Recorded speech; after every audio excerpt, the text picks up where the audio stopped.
listening to ComedySlamRadio.com. From our studios to the world, we bring you the finest in quality entertainment. So pop some popcorn, grab a smooch buddy, and settle in for another fine show from ComedySlamRadio.com.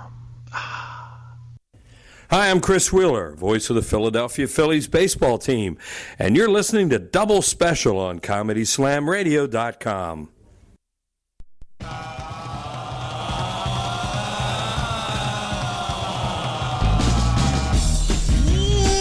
Ladies and gentlemen, it's time for the Double Special Show, coming to you live from beautiful Tampa Bay, Florida, featuring Christopher Gorges, Tiffany Barbee, and me, JB Lee. So sit back and enjoy the show, baby. Controlled Chaos plus Nerdorama show name is proudly part of the Talkwad Network. Please feel free to check out our other shows on the network by going to talkwad.com. Also, Double Special show is part of that too. I read the sheet exactly as it's in there. I didn't say the parentheses part. Come on, ladies and gentlemen, welcome to the Double Special show. I'm JB Lee. To my left is Christopher Gorges, and further to my left is Tiffany Barbee. Hi. That's right. Back for another fun-filled episode of the Double Special Show right here on ComedySlamRadio.com, part of TalkWadNetwork.com. We got to pump up the Talkwad thing. Talkwad. I like the way, yeah, see, when you say it, Talkwad. Yeah, it sounds almost Japanese. It sounds like maybe we're branching over across the ocean, and now it's Talkwad Radio. Talkwad. Say it. Just say, Tiffany, say Talkwad. Talkwad. What?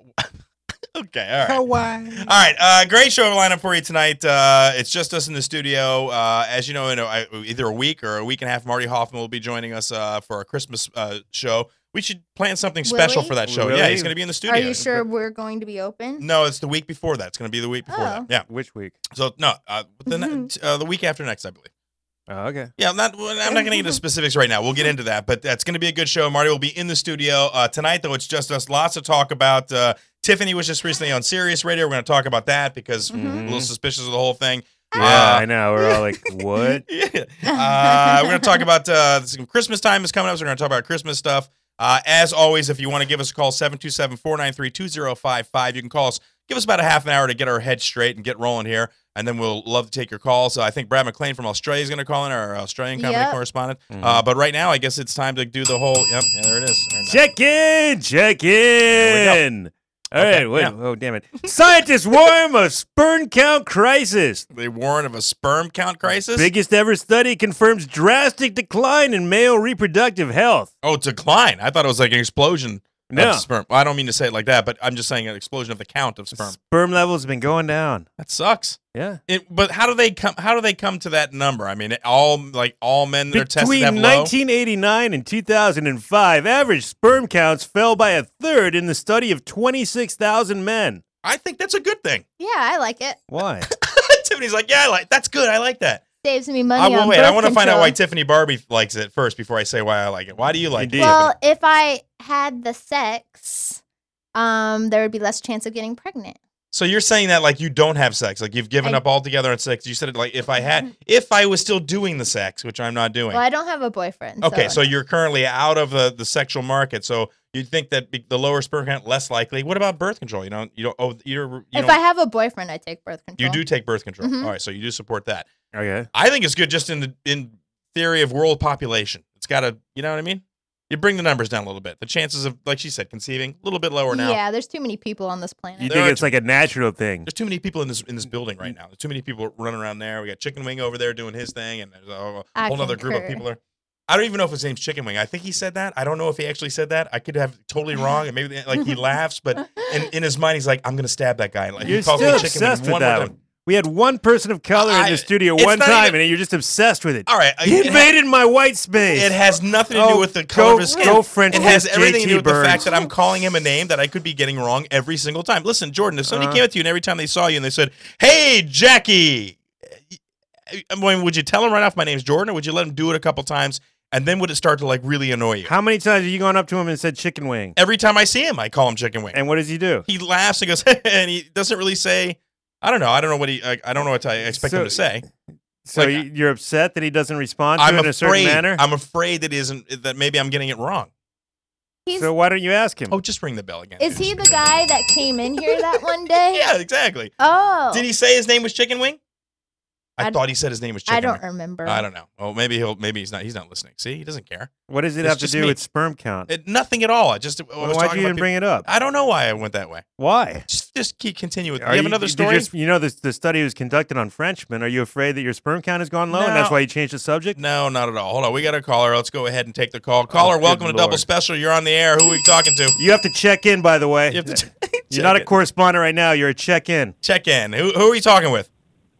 I am the Dallas wannabe correspondent with a very low sperm count. Chris. It's Chris from Dallas. Kaz the comic, ladies and gentlemen. Kaz the comic checking in at the correspondent table. Now they're calling right in the middle of the first bit, in the middle of checking. You know what? I can't wait to get on the line. They're like, the show's on. Yes. Chris. Well, yeah. Yes. How are you guys? You have a low sperm count? You said you did. I haven't really checked on it. Well, don't make statements like that if you don't know for sure, dude. You just don't want to throw that out. I know. That's serious, dude. Myself. Yeah, don't check now while we're on the air. Although, no, but wait a second, Chris. Although you threw that out there, Tiffany said it might be actually make a guy more attractive. You have less chance of getting her pregnant. Well, I mean, I'll say I have a low sperm count. It doesn't mean I do. It's like I could be packing. I could be packing 50, 60 million. I don't know. Load it up. So I'm sorry to call during the first segment. That's okay. I apologize. That's all right.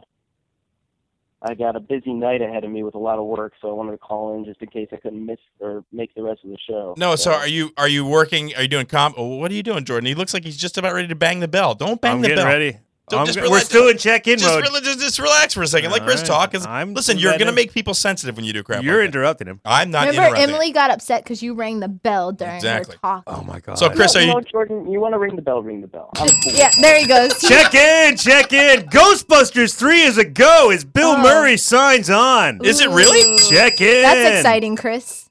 Both Chris's. Chris, you get to comment on that first, Kaz the comic. I don't have anything. Don't have any. You don't have to have a joke. How about just an opinion? Are you excited? No. Did you see the first Ghostbusters? Oh yeah, definitely. Man. Did you see the second one? Does that make you less excited?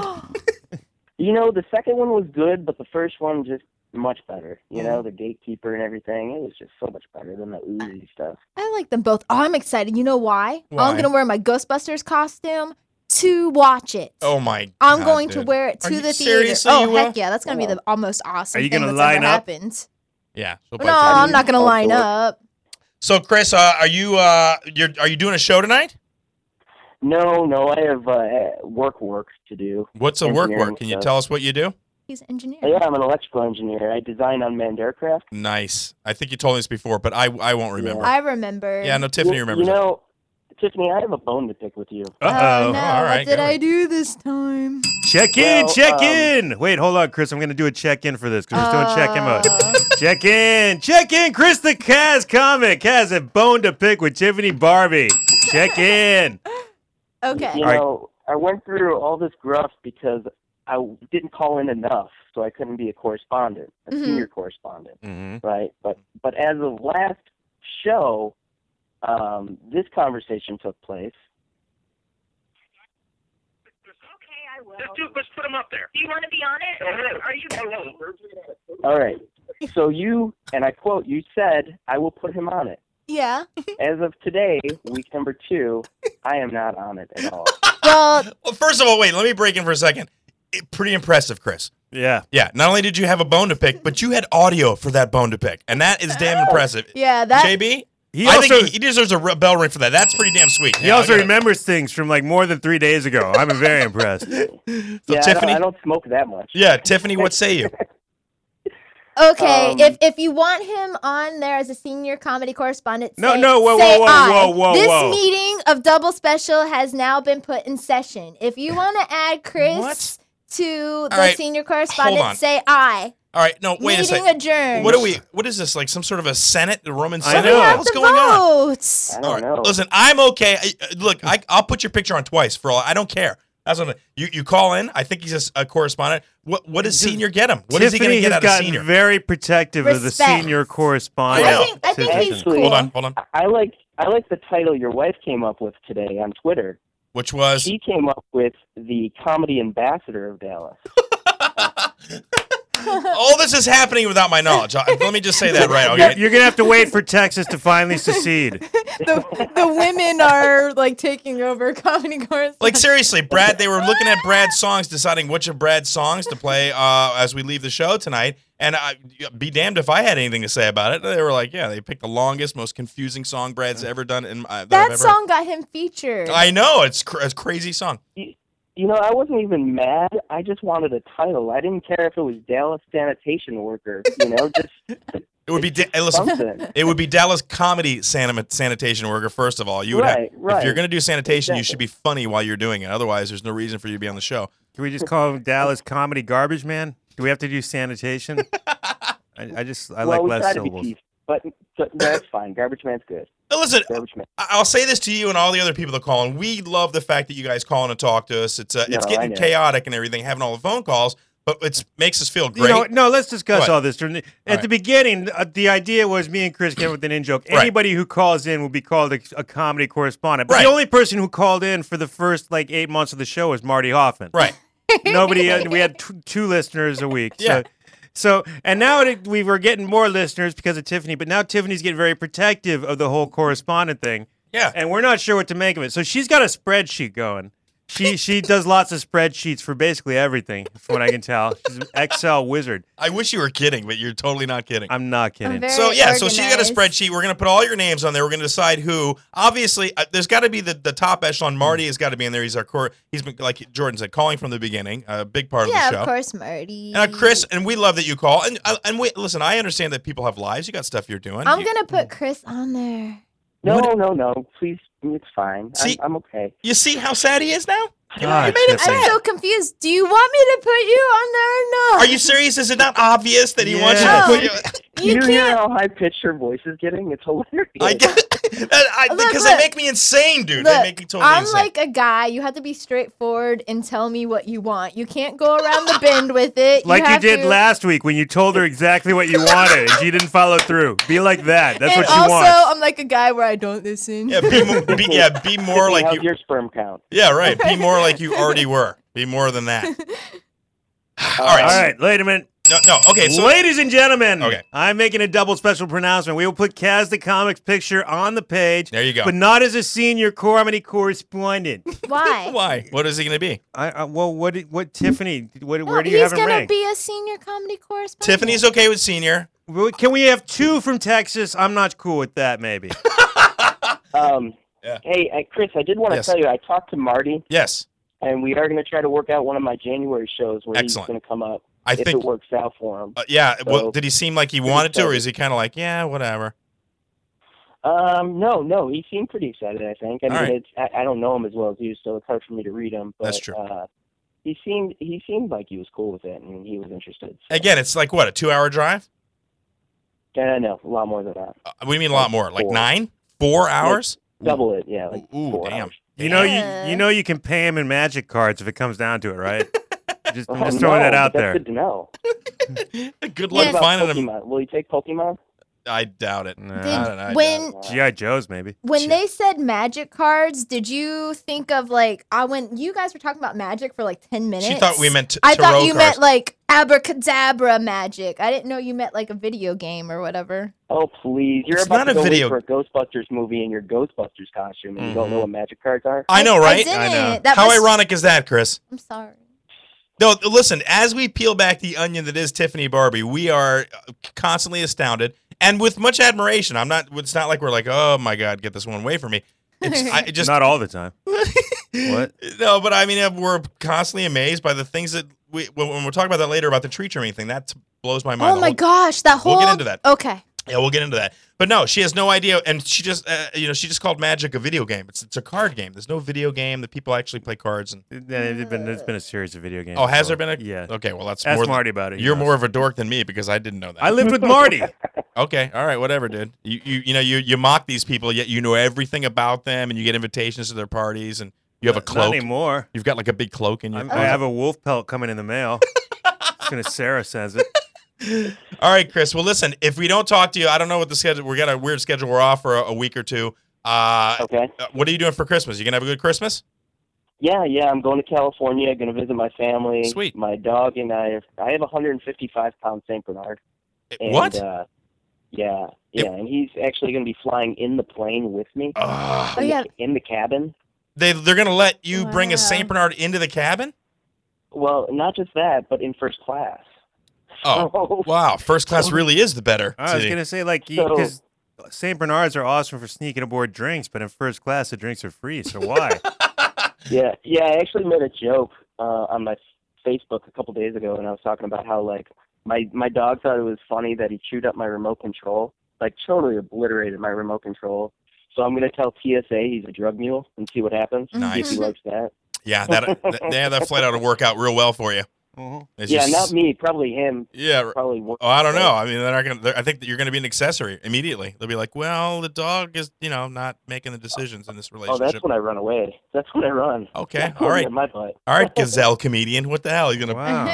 He's like, listen, I turned to O.J. Simpson, not the stabbing O.J. Simpson, the airport running O.J. Simpson. That's me jumping over stuff. That's me. All right. Well, listen. I hope you have a good trip out there now, and I hope the dog. Thanks, are you going to drug him? I mean, is he going to freak out? Yeah. I'm gonna drug him. With what? Trying to knock him out. I'm just afraid that he's gonna be out cold for the whole flight, so I'm gonna have to lift him off. Dude, did you go online? Do you know what to drug him with, or are you just gonna like? No, I'm getting it from the vet. And he's going to be unconscious the whole time? Oh. I don't know, unconscious, probably a little groggy and a little tired. Check this out. Imagine the guy that paid whatever he paid for his ticket to be in first class, and he gets in first class and realizes he's sitting next to another guy in first class with a knocked out Saint Bernard. Yeah, drugged out Saint Bernard. Just drooling and slobbering all over. Farting everywhere. Yeah, farting, right. He's going to have gas. He's going to be so relaxed. Somebody's gonna have some good Christmas stories to tell for the dinner around the table. Huh? I spent 7 hours on a flight full of Yukonuba farts. Awful. He's actually a service dog. I have PTSD from the war. Oh, okay. So he's a service dog for me, and well, thanks for bringing us all down, Chris, with that, because we thought it was just your pet and you guys are buddies. It's the second week in a row. Last week my Thanksgiving sucked because my friend passed away, and now this week it's like, yeah, he's a service dog because I'm messed up from the war. You'll be so, sorry. Cut your first segment. Get it out on stage, and listen. Have a good Christmas. As always, thank you so much for calling. All right, buddy. Yes. What, Tiffany? Wait, Tiffany wanted to say something. Hold on. I was going to say we still have a show next week. But yeah, we have a show next week. I didn't say we're leaving forever. Oh, it felt like. Oh, you said like a week or two. So in a week or two. Yeah. He was listening, Tiffany. No, we're off during the week of Christmas and New Year's. Yeah. All right. Okay, so to reiterate to all the listeners, they are on next week. Yes. Yeah, we are on next week. We're going to be off the week of the where the heck is the date? I don't know. We'll tell you. I'm going to tweet you. Yeah. We'll do it. I tweet everybody whenever there's a show. Yeah, the 24th through the 3rd, I think we're going to be off. The 2nd, we're not here, and then on the 26th, we're not here. Those are Wednesdays. All right. Or the 26th and the 2nd, if you want to put it in numeric order. And I did blow up my Facebook page today about the show tonight. Sweet. So, yeah, see, that's how you get to be a comedy course. Right. So there you go. A senior. Senior. A little bit of promotion helping. All right, Chris. Sorry. I apologize for Tiffany. I'm sorry. But honestly, carrying out a dog strung out on opiates onto a plane helps. That's pretty funny. We're down with that. Yeah. If at any point you want to get a little video of that, man, hook us up. That would be awesome. Just some reaction from the people around you. I'm going to take some video. Yeah, no, seriously, do it, dude. See how this goes. Do the flip phone thing and get some video of people around you. If maybe try to talk to them with your dog.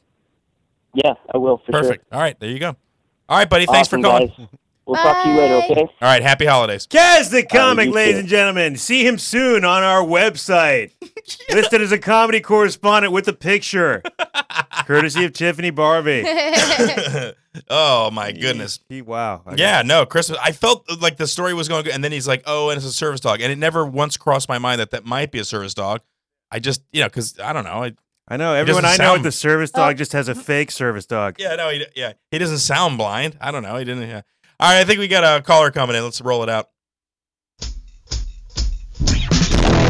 Ladies and gentlemen, it's time for Half of a Comedy Report from Half of a Person. Here's our crippled comedy correspondent, Andrew, with the Hit and Run Comedy Report.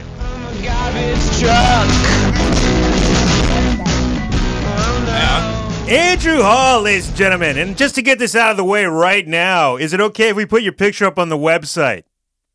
Please do. Go ahead.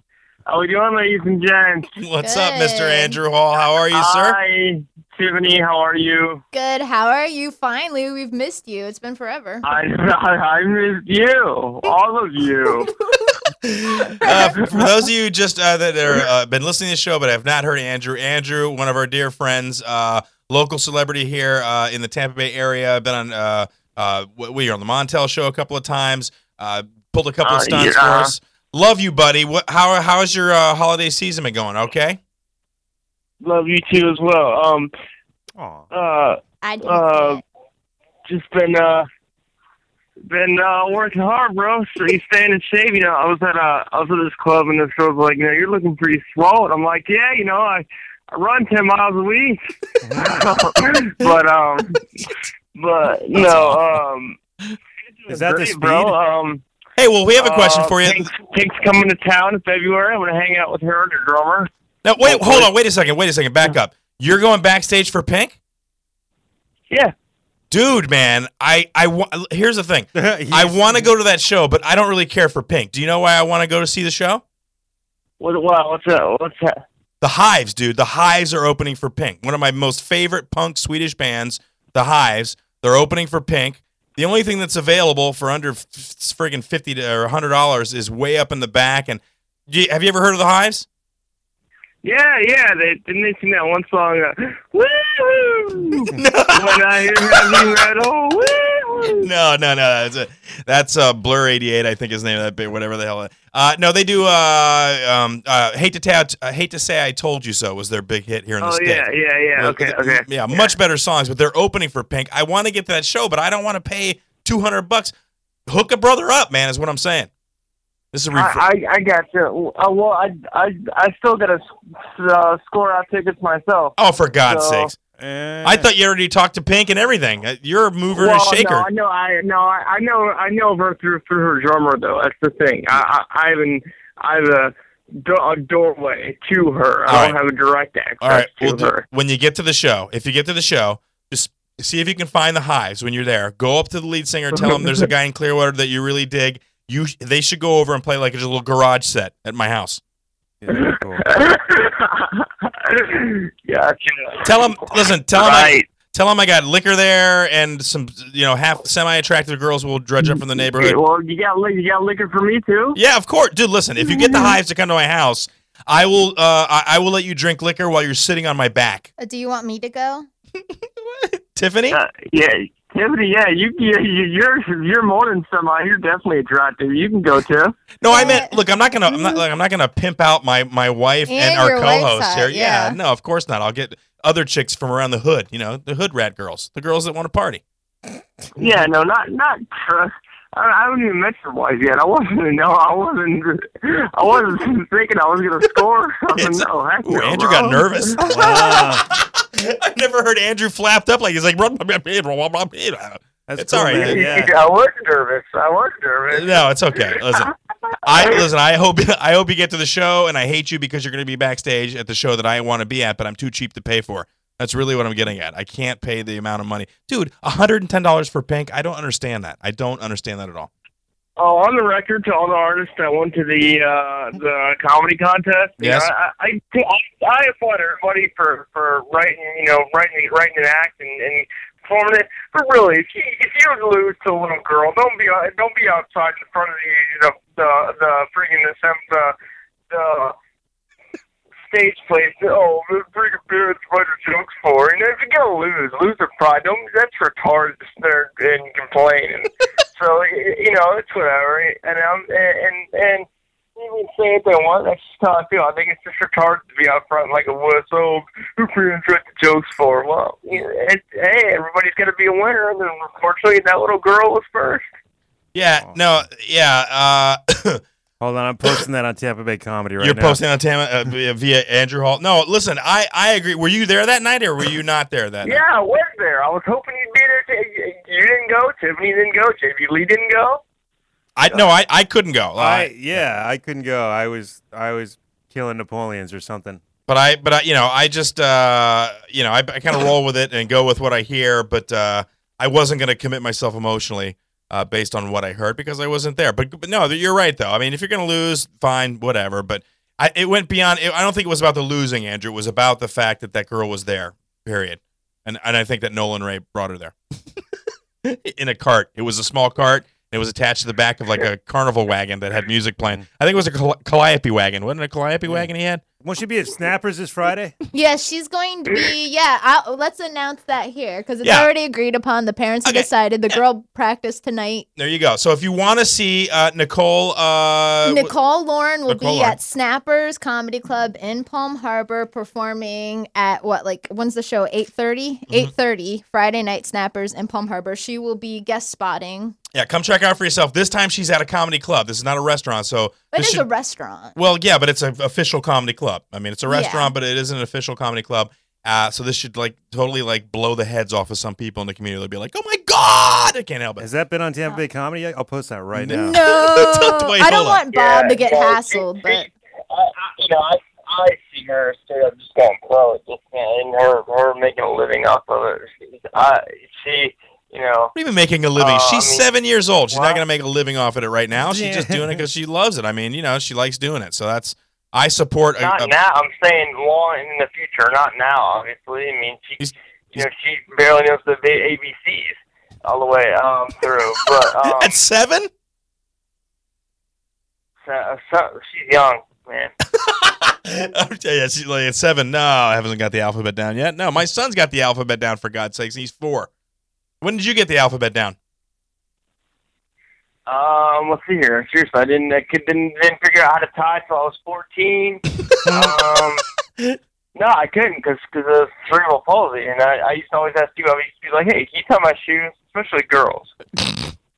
You knew exactly, dude. You knew it. He's a player. Andrew has always been a player. I've watched him at club. He's a player, dude. He is. The guy is so smooth, dude. He's like, yeah, I couldn't learn how. You knew what the hell was going on. Don't give me that crap. I learned how to do the alphabet backwards when I was 5. Yeah, but her mother hit her with a ruler the entire time. She was smacking. No, I did it all by myself. I thought, I know it forwards. I should learn it backwards. Why were you getting ready to drive drunk at 5? God. Is that what it's for?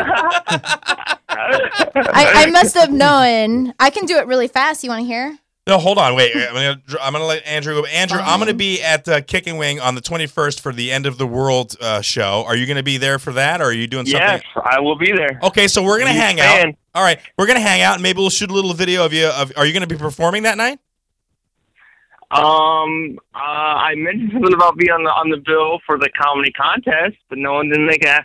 So I'm making it known now that I want to be on the bill for the 21st. I think it's unlikely since the schedule's already set out. Well, we'll see what happens. We'll make it happen. But as always, a pleasure to hear from you. And I did this benefit real quick. Yeah. I did this I spoke with this benefit for this girl who had died on Sunday, and her mom was like, Taylor said, my daughter Taylor said, "Mom, he's so hot," and I was like, "You and your daughter are both hot." Dude, Andrew, the next call from Andrew is going to be in jail. I'm telling you. Right now. All right, I hooked up with a 12-year-old. Yeah. All right, listen, Andrew. Her daughter was 18, though. All of them were, actually. All right, Andrew, listen, I got 2 more calls hanging on. I'm going to let you go, but if I don't talk to you before then, I'll see you at the show on the 21st, all right? I will see you there as well, my friend. Take care. All right, love you, Andrew Hall. Andrew Hall, ladies and gentlemen, our crippled comedy correspondent. See his picture soon on the doublespecialshow.com website. Posted by Tiffany Barbee. Senior, now you got your permission, okay? You happy? For what? All right, quick. Alphabet, backwards, go. ZYXUVUTSRQPO MNLKJIHDFEDCBA. Okay, that is freaky, dude. God. That's so Rain Man-ish. I know. She has to drive home from now on. All right, I think we got 2 more calls. Are they linked up, Nolan? Is that where we got 2 calls at the same time? This is unprecedented. Who is it? I don't even know. We're going to go to both of them. All right. Funny technology. Yeah, all right. Phone call number 1. Caller, you're on the Double Special Show. Who are we talking with? Hey, this is Ron. This is Ron, all right? Hey, Ron, no, do you Hey, yeah, no, I know Tiffany, sort of. Okay. Like on Twitter, like that's pretty much the extent. Yes, yes. Okay, so I thought he said he was going to call in. He does comedy. Okay, hold on. I thought I had the other call, but so I don't want to freak Ron out when it doesn't happen. So Marty will call in a little bit. Anyway, so we got Ron. He's a friend of yours on Twitter. Yes. Welcome to the show, Ron. Where are you calling from? Thank you.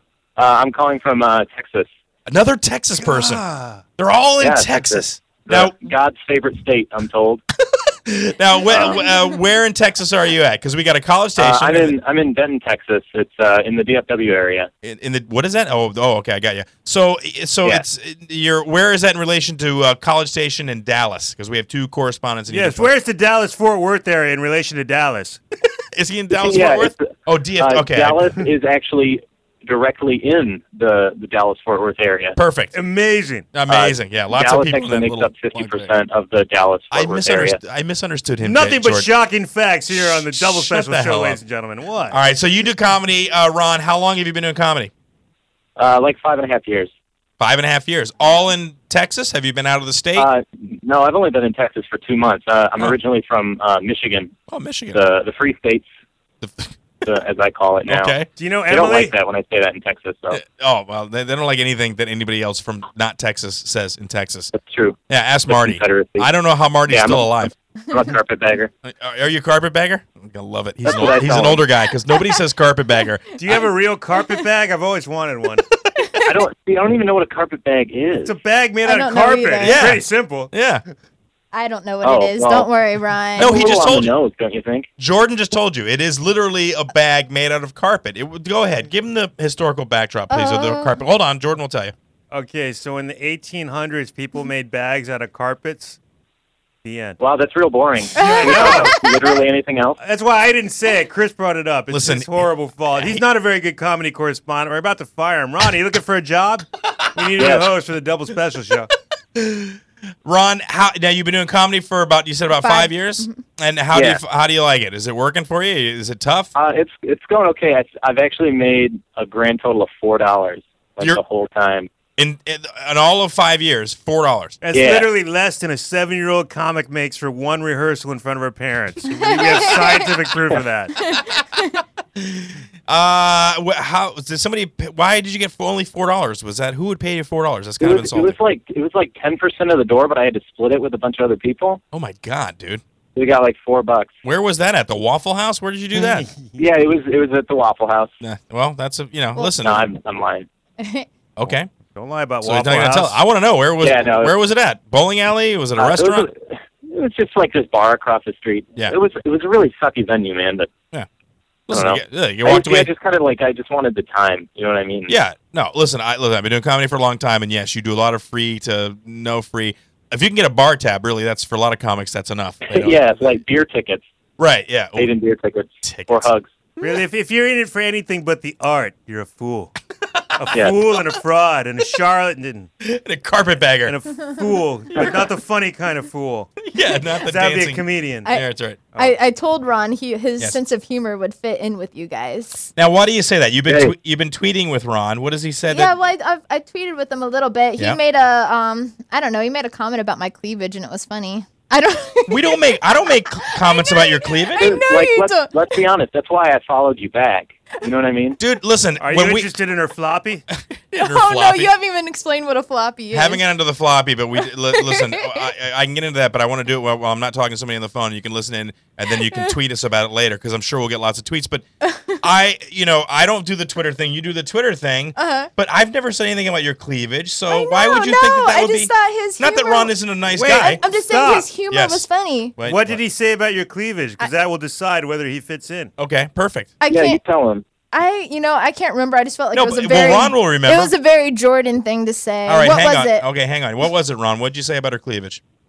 Oh man, I think I told other people to follow her. Yeah. And then I said #funny, #cleavage, #tactless. That's what I said. That was what it was. Okay, that's pretty funny. I have to admit that I was hanging. If we were hanging around, I'd be like, Ron made it. That's a pretty funny joke right there. That's pretty funny.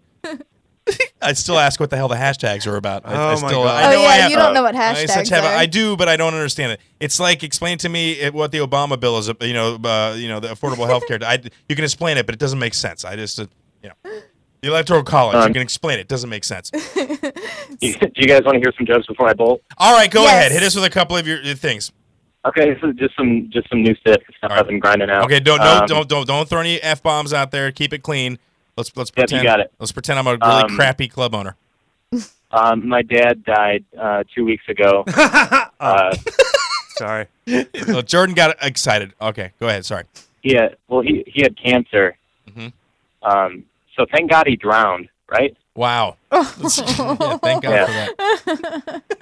I think Tiffany likes Ron more than we do. No, I'm kidding. I'm kidding. Go ahead. I put powdered milk in a glass of milk, and I call it double milk. Ooh. I was really proud of that when I thought. That's good, and it could be the official drink of the Double Special show. Double milk. Double milk. So. Gotta love that. I don't think it'll taste very good, but it'll be very good. Go on. Every movie is G-rated if you're a terrible parent. All right, I like that. You like that? Jordan likes that. Oh, you got wait. That's like my dad's not actually dead, but I don't see him very often because he wears a lot of camouflage. No, I liked him better when he was dead of cancer and drowning. That's double dead. I like double dead. I got one more. Double dead. Okay. My brother had a midlife crisis when he was 3. And sure enough, he died when he was 6. That's funny. All right. All right, wait. Really Tell us your Twitter handle. Yeah, let everybody know where they can check you out. At Family Tragedy. If people feel the need to follow me now, they can do it at Ron Leckler on Twitter. What's the last name? You need to spell that out. You said that really fast.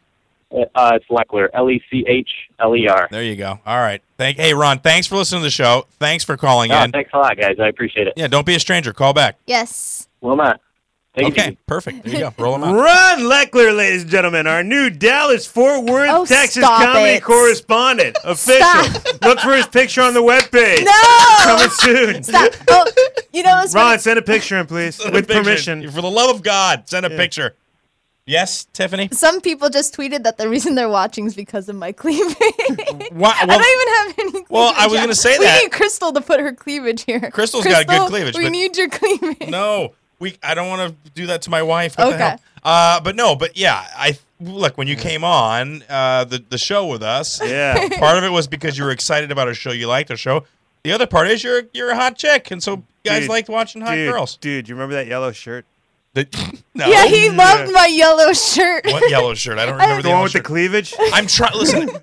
You're single, Jordan. She's single. I have a wife and a child. I try not to even look at her. When she walks out, I turn around. I don't want to see the back of her, the front of her. I don't know what she's. Half the time, all right, fine. We'll talk about it in the car ride home when she's gone. Fine. No, I'm just saying. No, that's fine. All right. The phone number is 727-493-2055. You are listening to Double Special on ComedySlamRadio.com. We got Tiffany, Chris, and Jordan in the house. You can check us out on the web. Where can they get us on the web, Mrs. Tiffany Barbee? Ms. Tiffany Barbee, I'm sorry. Yeah, don't marry me off. So we're on doublespecialshow.com, and that has all of our links, but we're also on iTunes if you want to look in the iTunes store. We're on Stitcher Radio. We're on YouTube.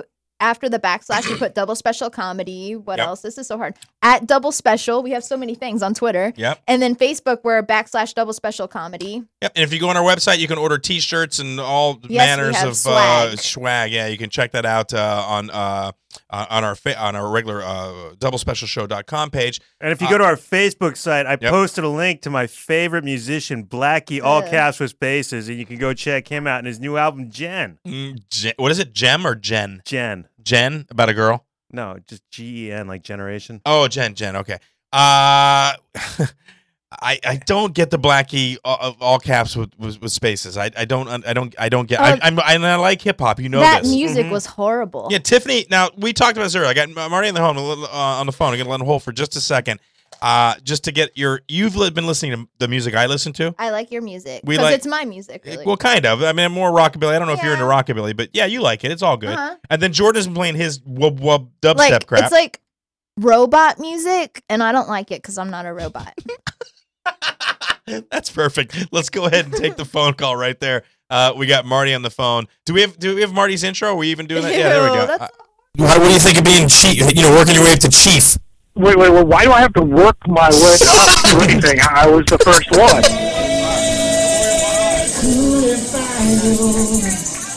I'm gonna leave you. I'm gonna let Marty take over now because he's the chief. I've got I'll just.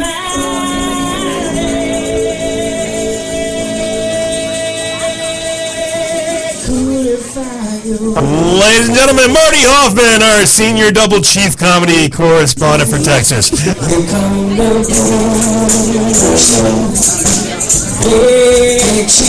And Nolan.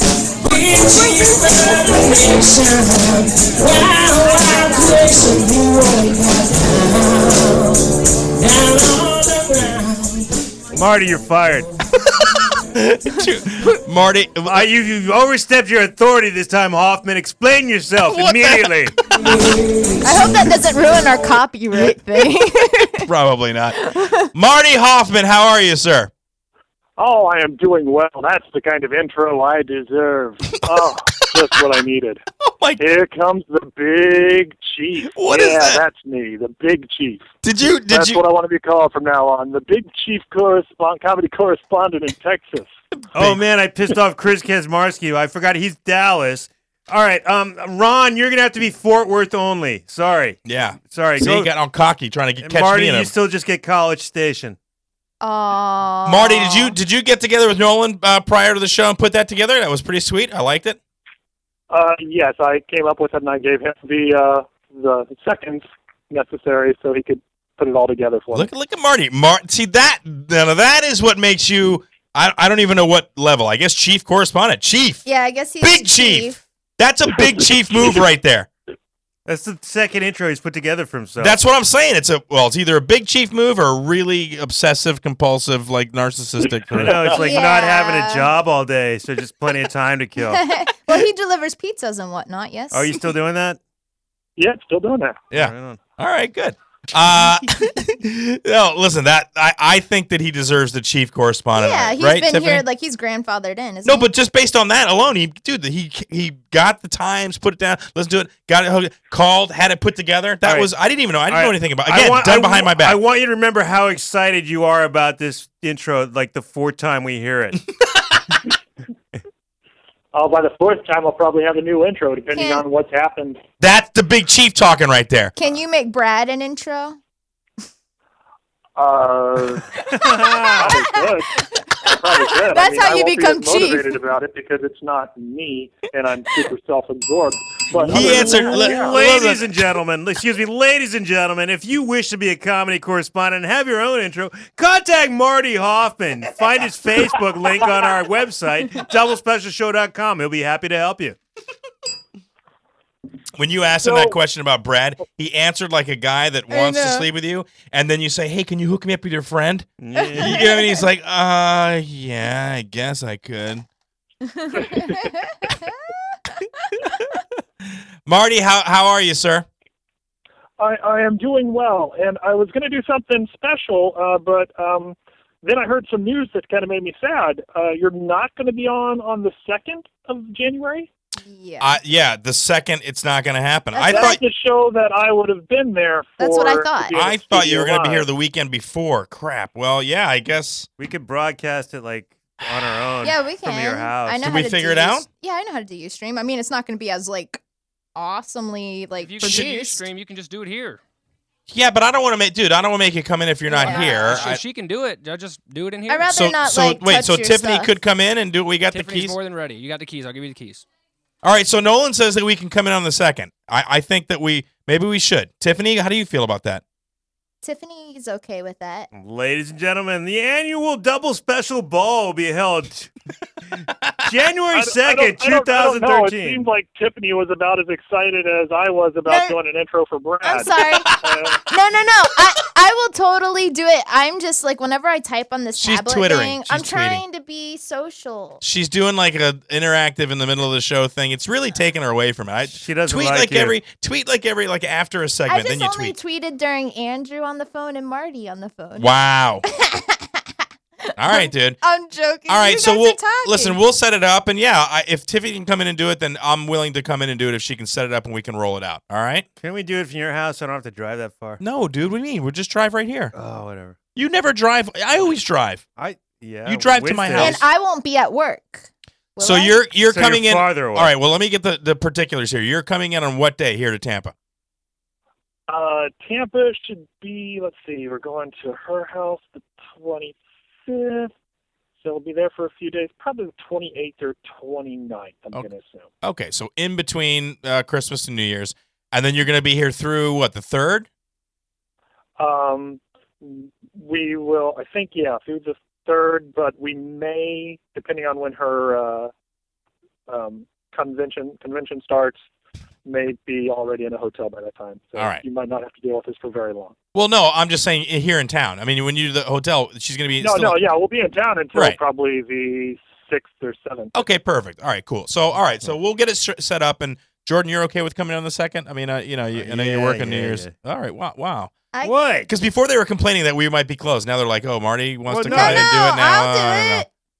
All right. All right, we're doing it. All right, we're doing it. Okay, there we go. So for those of you listening, Double Special will be on the air on January 2nd. Is that what it is, 2nd? Yes. January 2nd, and live in the studio, Marty Hawthorne will be here. Marty. We'll be off the day after Christmas because we'll have so many toys to play with. That's right, new toys. I'm getting a G.I. Joe. And we got a big New Year's blast at my house, a little dinky house that I have. You guys will come out. Everybody's invited. Everybody's invited.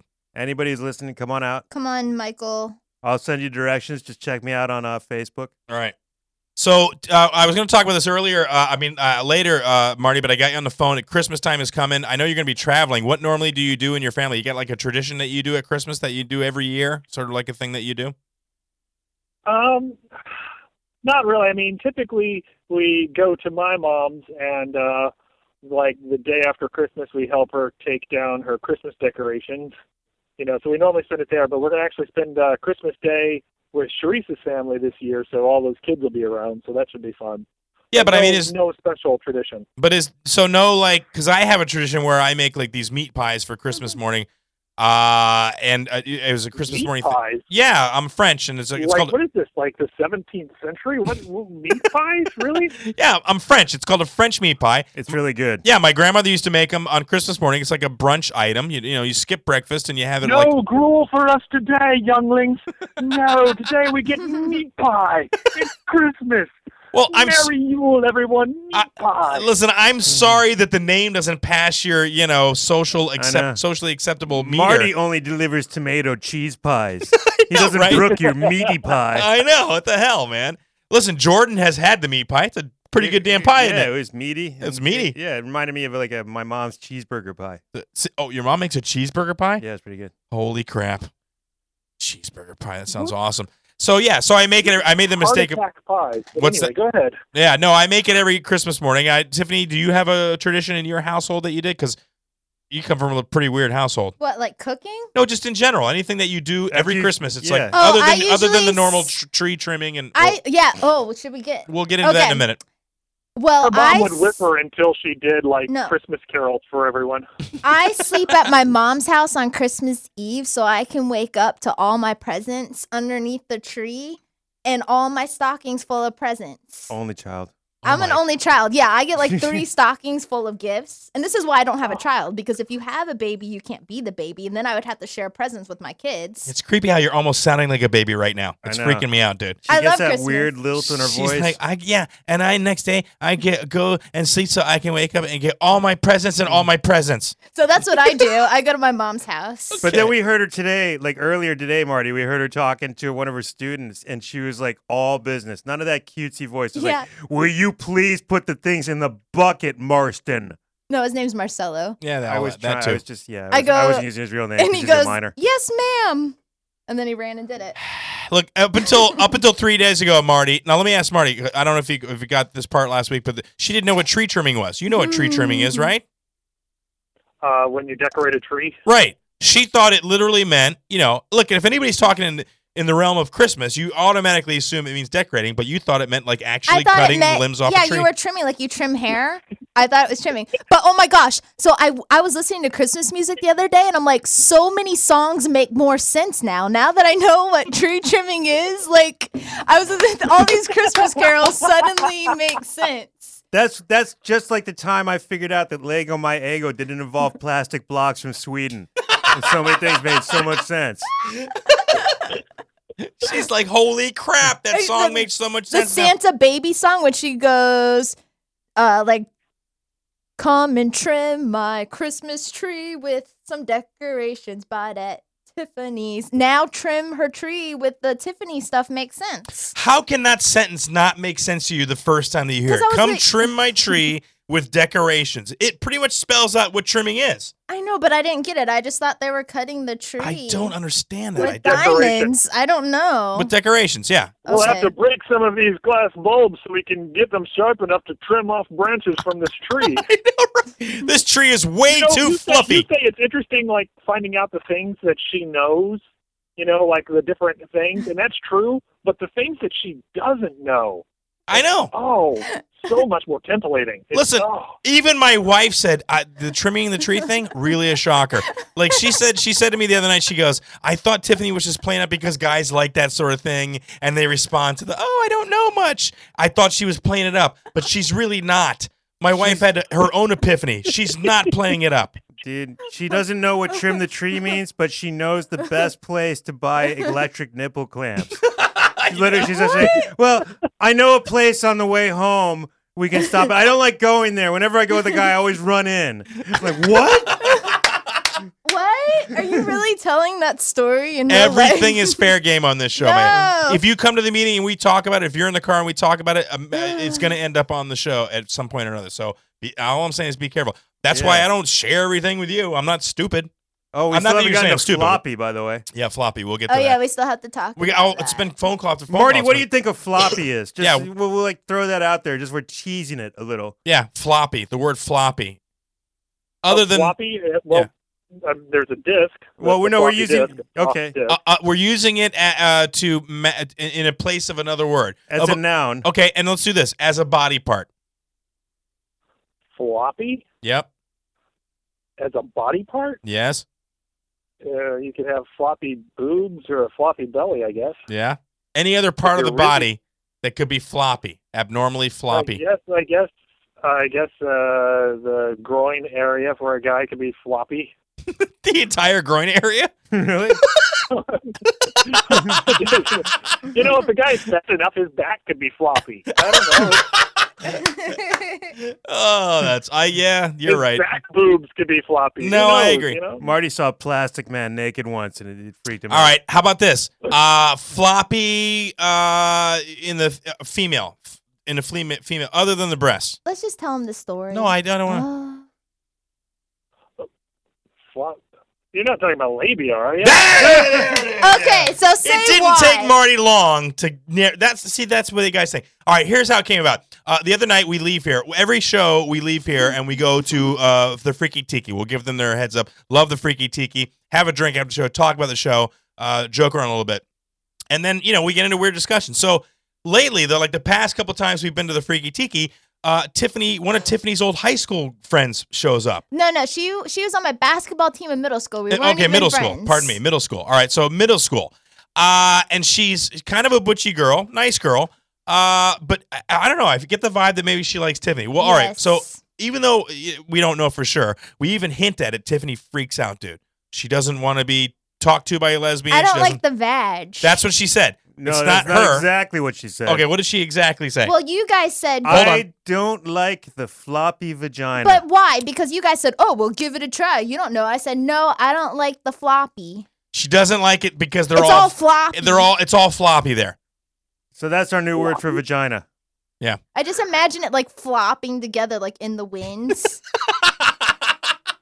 I don't like it. That's getting weird. All right. Yeah, sorry. Is Marty still there? Well, if you say inserting a hard drive into a floppy, no, it'd have to be the other way around, I guess. Yeah, no, but I mean, just the fact that, number one, she doesn't really like vaginas. She doesn't like to talk about them, but she has this image in her head that all vaginas are floppy. I haven't seen millions of vaginas. I picture hound dog ears as floppy. Right? But here's the thing, though. Then we look like hound dog ears. There is something terribly wrong. But then, Marty, we did a Google image search, and yes, hound dog. Yeah, well, that's what I'm saying. She's not too far off the mark for a small percentage of women, but not all vaginas look that way. But you said labia, and there are women with large labias that they kind of do look like hound dog ears. I mean, it's kind of floppy. But not all women are like that. That's not a common thing. But Tiffany said all of them like to be scratched. Oh, but that was almost too easy for you. You're an ass. All right, I can't wait. I can't wait till you come into the studio. We're gonna have so much fun. Yeah, Tiffany, go ahead. Some of the tweets are making me want to make sure that I tell people that mine's not floppy. What? What tweets are you getting about your vagina? I don't know. Tweets are like they're not actual words. They're just like, hey, easy. I don't have a floppy vagina. We're talking about other ladies' floppy vagina. I don't get to see mine. It's way down there. Yeah, she won't look even at her own. That's what she's like afraid it'll look down there and it turned into a floppy one. She has no idea what it looks like. Angry. In Tiffany's mind, she has her vagina is still the way it was when she saw it when she was 7. Yeah. It hasn't changed. It's the same thing. I don't want to talk about it anymore. You kept bringing it up. I pushed it off as far as I could. You guys kept saying, "Are we going to talk about the floppy?" Privacy of your guys' car. There's no privacy in the car. I know. God, don't you understand? I'm glad Tiffany cleared it up, Bill, because you were about to lose half your men viewers. Oh, yeah, right. They're like, "What? Nice cleavage. What floppy? Oh, It's not floppy. I'm so out of here, dude. That's such a turnoff. Okay, stop. It's all. It gives a whole new meaning to Brumsky. Now it's not a guy thing anymore. It's a girl thing.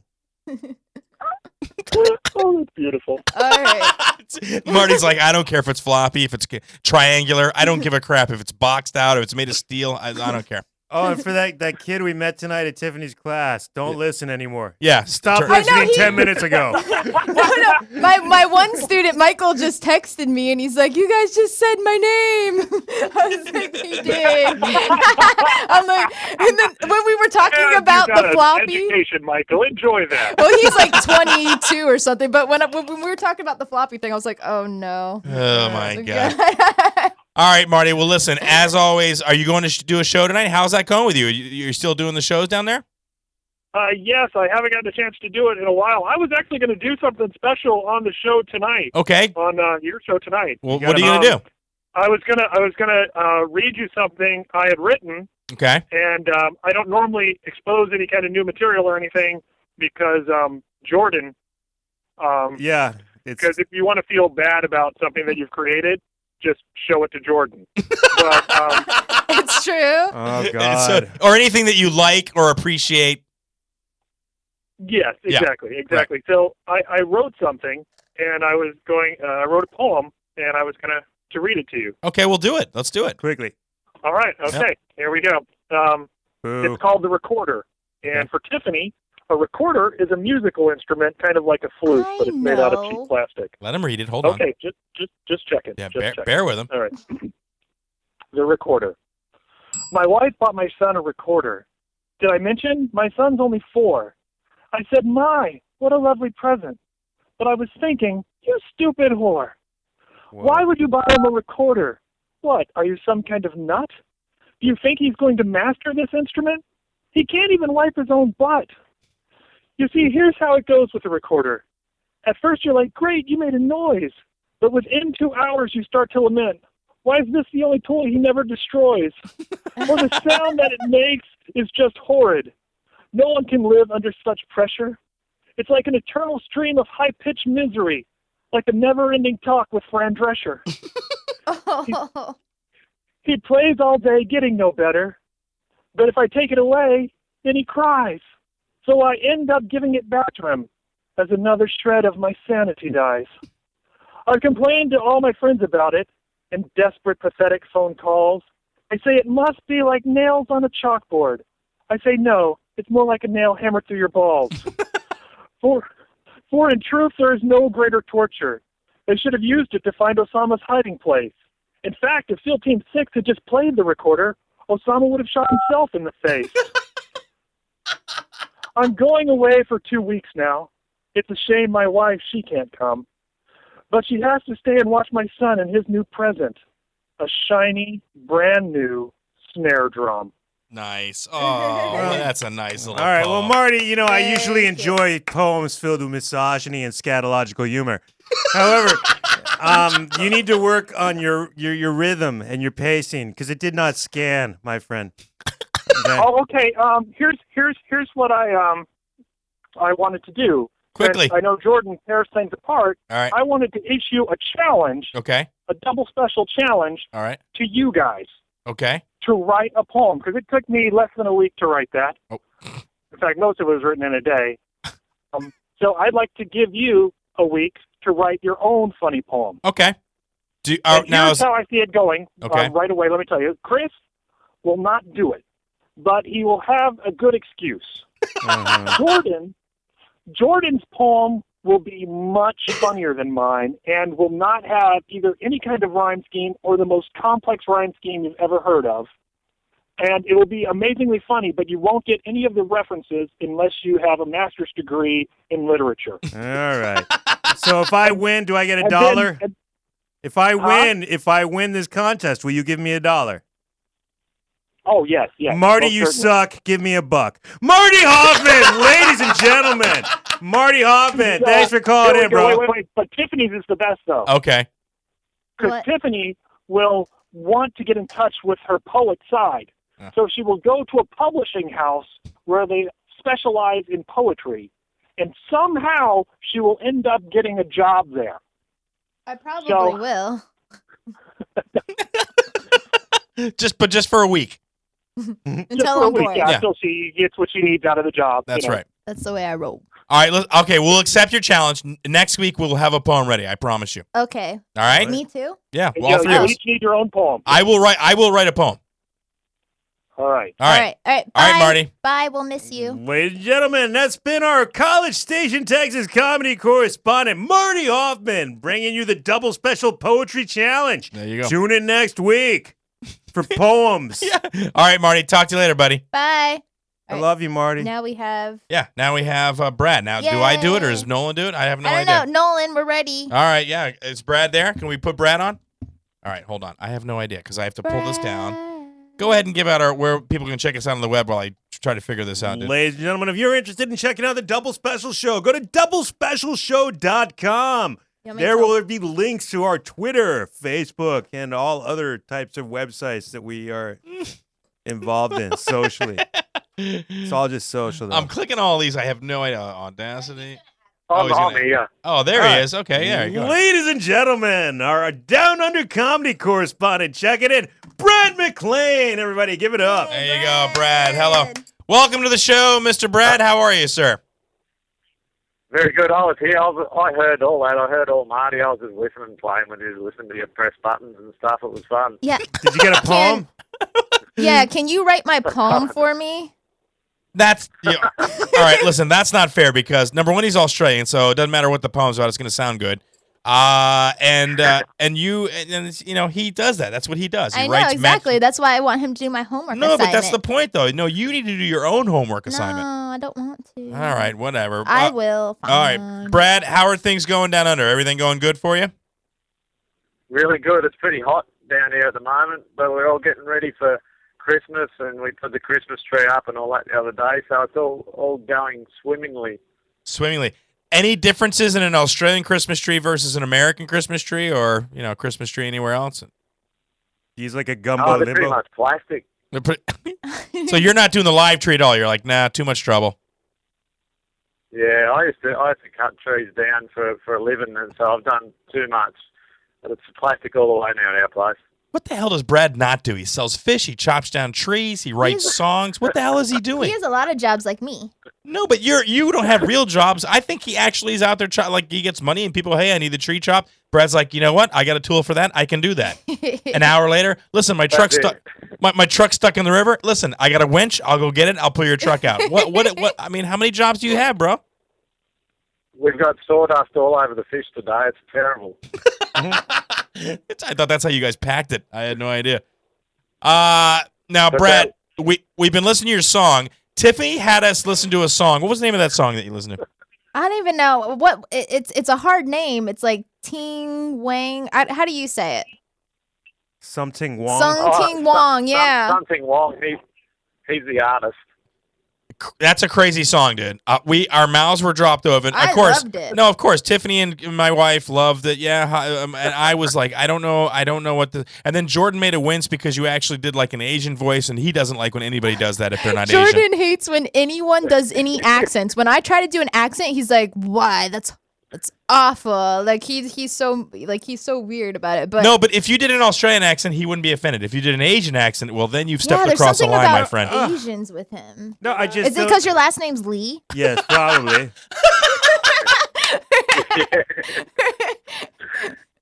Yeah, that's. Yeah, go ahead. But that is the actual artist. He is Chinese. Oh, so that's actually about somebody that you know that's an actual artist. Yeah, I can put him on if you want. You want to talk to him? Yeah, sure. Why the hell not? I don't. This ought to jolt Jordan out of his coma. G'day, folks. How you going? See, there's nothing wrong with that accent at all, Jordan. How can you not love that Asian accent? You're right. That is actually a very authentic Asian accent. I know. Mr. Tu Wang, listen, Wang, how do you pronounce your name? Something Wong. No, I'm asking him. Oh. Yes, something Wong. Ah, and you hail from what province? Chinatown in Melbourne. That's not a province. That's a in district. Australia. That is a district of my friend. We listen to the song. Some of the references, I don't know. Would you say that they're stereotypical or no? Oh, I don't care. Why not? Yeah, he's Asian. Why would he care? He doesn't care. He can say whatever the hell he wants about Asians. I think my favorite part of that song is when he does the Shakespeare thing. I think that's really hilarious. And then he does like a little banjo solo in it. And then like there's like all sorts of like instrumentals. It's so funny. Tiffany was so impressed that you have GarageBand. She was like, "Oh, Brad's rocking the GarageBand right now, so look the hell out." Yeah, I got that the other week. That whole Something Wong thing was done in 2008 for a feature at a festival. There was a comedy Olympics based around the Beijing Olympics, and I just got handed a job to do. You are a Chinese rap artist, so that's what you've got to do. Oh, and so did you improvise that initially? Yeah, it was. We got it given to us when we got to the festival, so we had really no time. There was no beat or anything to do it to. It was just a microphone and go sort of thing. So I had a few ideas written down, and I had a table tennis bat and a heap of table tennis balls, and I was smacking them into the crowd, and I nearly hit a guy in the head, and it all went pretty well / nasty. Now, yes, Tiffany. This song was so good though that it was featured right on the Just Saying, like with Ricky Gervais and everything. It was like a big deal this last week, right? Oh yeah, I've actually been featured on it for some crazy reason. I think it's to do with Double Special. I think they're into Double Special, and just because I'm on here, they're plugging it that way. Well, I doubt that. I doubt that because we're not writing any songs. I got no rhymes. I can't rhyme. I listen to rap all day long, and I still can't rhyme. And honestly, if that's the case, they're doing it all wrong. They should be promoting us. Yeah. I have told them, I've written them a letter and saying, listen, you've got it wrong. Let's change it around, but they won't have it yet. My God, people, don't you see where all the cleavage is? Well, but the only reason is the relationship with Brad is interesting because, well, it's hard because you're in Australia, so you're not here. But we were talking about writing parody songs about a couple weeks ago, but I'm not, I don't have a lot of time, so I can't do that. We don't have a parody song writer. A lot of the bigger shows, the talk shows, they do have parody writers, and it seems like you're kind of doing that in a sense. I mean, you're doing comedy songs, so not really parodies of other songs. They're original songs. But I don't know. I wonder if we put Brad to the task, if he could, write a parody song. When I say parody song, I mean almost like a karaoke song, some version of another song, but with your own lyrics put in there. Yeah, we could do that. Now, have you ever done that before? Yeah, it's one of those things with me. I sort of don't, I don't really like taking off other people's stuff and that, but I'll do it for sure. Yeah, I heard you do that Land Down Under song or whatever. Didn't you do a little thing with that? You mean the Men at Work song? Yeah, the Men at Work song. I think I heard you do a little bit of thing kind of with that playing on your guitar. Could you do Pink, that song I'm Coming Up, so you better get the party started, but make it about Chris not being able to go. to see the hives or whatever. That's awful, dude. That'd be funny. The Down Under bit, that was we were doing a show right near Australia Day, and it was the night before Australia Day, and I thought I should put something in there Australian-like, so that was just an added verse in there, but it seemed to stuck. But then we took it out of a recording we done because I think the Men at Work got sued for using the tune by an original writer or something like that. Yeah, that's the thing. I just all these copyright things. Like, I would love to play regular music on our intros, but because we're on Ustream, you can't play more than like 30 seconds. And if the show starts to sell advertising, you can't play anything at all. And look, I own a lot of this music that I paid for either on CD or whatever. I should be able to play a little bit on the show. It's not like I'm making money off your music, for God's sake. That's not right. And how do the karaoke things go? All that stuff is. Are they paying royalties for that? Yeah, they have to pay. Like a one-time thing or constantly? Constantly. That's ridiculous. Sometimes it depends what they're using. Have you ever seen it? They have a little coin meter on the karaoke box, and the karaoke DJ is always feeding quarters into it. That's how they have to do it. That's why they have to be there. Look, I don't want to put you morally in a place where you don't need to be, Brad. I don't want you to break any of your own personal rules. Yeah, well, yeah, just throw it out there to me, and we'll see what happens, eh? Yeah, why not? What the hell? It can't hurt to have an Australian guy in your show, is what I'm saying. Yeah, see how Song Monday goes. So he wrote... Yeah, that's right. Now, you listened to one of our shows a while ago where I give the speech. Or the talk. The talk. Yeah, I've got one. Yes. Which episode was that? I have no idea. I don't know. The talk episode? Well, let's refresh people's memory of the talk. It's like, say, Tiffany, I like you so much, I want to do sex to you. Now give me the talk. All right. Now, Jordan, you seem like a really awesome person. Indeed. But I'm never going to sleep with you. Okay, so that's the talk. That's pretty the Tiffany much talk. it. Yeah. All right. So did he do a song about that already? No, he wrote a speech that he does. He wrote a speech. No, I had one. I had an earlier one. It was a bit of originally it was a reverse of Tiffany's talk, and I'd used it years ago. It was pretty much called The Stalk. And what you do is you just follow women around or just sit outside windows and stuff like that. And then, dude, it was you sneak up behind them and say, "Listen, you seem really awesome, and there's a fair chance that you could sleep with me if you want." So because of all that, I got a few touch ups and stuff like that. I got a bit of groin action now. Otherwise, it was groin action. He's like, yeah, the groin's seen some action on that one. That's right. Yeah, but you see, now here's the difference. If Brad does it, he gets groin action of the good kind. I do it, I get kicked in the groin. No, it was with a knee. I thought it was like fondling. I thought you actually got some like sweet action, love action. No. I changed it because of the knee thing and a small court case. But. And that's why you don't have a regular job and you have to sell fish on the side of the road, right? Yeah, Brad is on the lam. That's what I think. I think he's calling us from different... He may not even be in Australia at this point. He may be somewhere else. He's in Turkey. It's a cover story. Yeah. I'm not even Australian. It's just a really good accent. Yeah, you're a spy, dude. That's what you are. You're probably from like Alabama. He probably sounds like, He's Canadian. He's Canadian. I just had to get whatever exotic accent I did have and dumb it down a fair bit. Oh, see, that's typical Australian. Exotic. All of a sudden, Australian's exotic now. What about a Papua New Guinea accent? That's not exotic? Of course it is. Yeah, way more exotic than Australia. Yeah, you got your kangaroos and your outback and all that stuff, but you get into the Papua New Guinea. That's rainforest, buddy. That's very exotic. You know what I was wondering?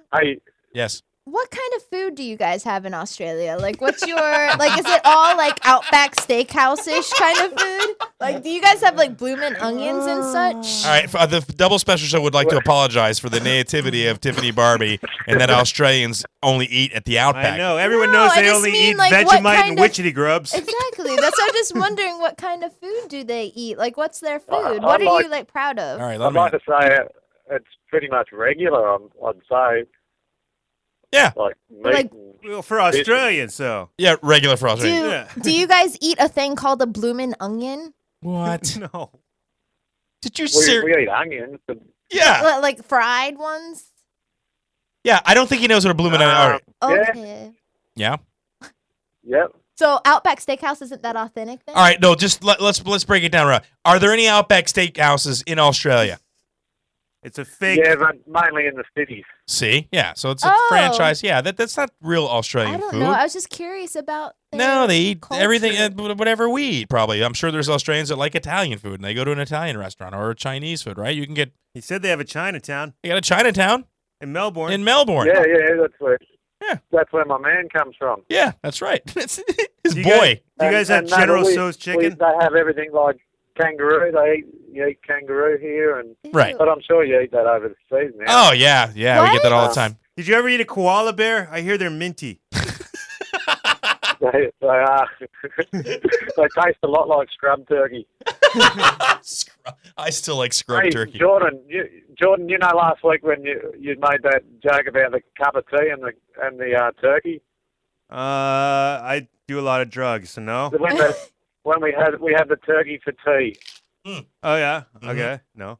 Yeah, and we all took 10 seconds to get the joke. I was listening to it in the car, and my 9-year-old boy heard it and burst out laughing immediately. You need to get him to the doctor and check that kid out, dude. That's and then he actually explained it to me. He explained the joke to me. Yeah, because Dad had a confused look on his face. And he's like, "Listen, Pops, let me tell you how this works. All right, If he likes my joke, he might like my music. Yeah, no, don't let him listen to Jordan's music. Just Google Blackie. For music, just Google Blackie, all caps with spaces. Not right now. Is that yours? What was that? And that's yours. No, that's Jordan's. I don't listen to that crap. That's Jordan's. I don't. My favorite rapper. Yeah, right. It's his favorite rapper, and the guy released 300 albums, and I guess distributed them via a UPS truck. I don't even know what the hell he did it. All of that. Yeah, Jordan orders a CD but gets an LP. On the talk thing, I actually wrote a new a modern day one after hearing Tiffany's about I think I'm flattered that you want to go back to the bedroom and do an all-nighter, but I'm really saving myself as someone special. And I was over at a retirement village. This is only an hour and a half ago, and an old lady, she's about 70-odd, she bought a bit of fish off me and then showed me a bit of a knee out of her door and says, "Would you like to come in and rub my leg?" So I just threw the note up in the air and ran out of there. Why? What? That could have been an experience that you could have shared with her. And it would have put another 2 years on her life, probably. You could have helped her out. Nothing wrong with gilfs. I know. Well, don't count me out yet. I'm still in the car. I could go back.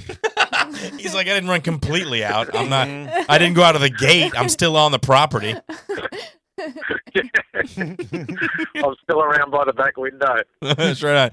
Listen, at some point we need to get an address. I think for all our comedy correspondents. I didn't discuss this with the crew, but I think we're going to pitch in a little bit and maybe send you guys a double special shirt from our double special show so that you can wear that in Australia. How would you like it if we sent you a shirt? Would that be cool? Yeah, I'll take photos of it with all exotic people. I am so ready to see that I'm serious. And you have to have a different fish in your hand every time you take a photo. Yeah, right, huh? Yeah, what's that? Done. Yeah, perfect. All right, there you go. Perfect. All right, excellent, dude.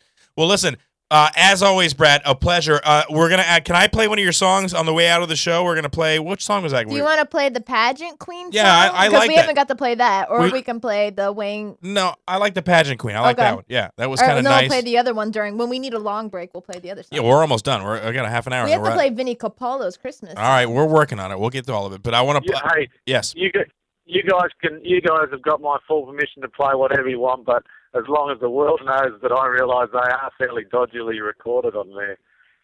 So it's all right. Yeah, they're recorded on your phone, aren't they?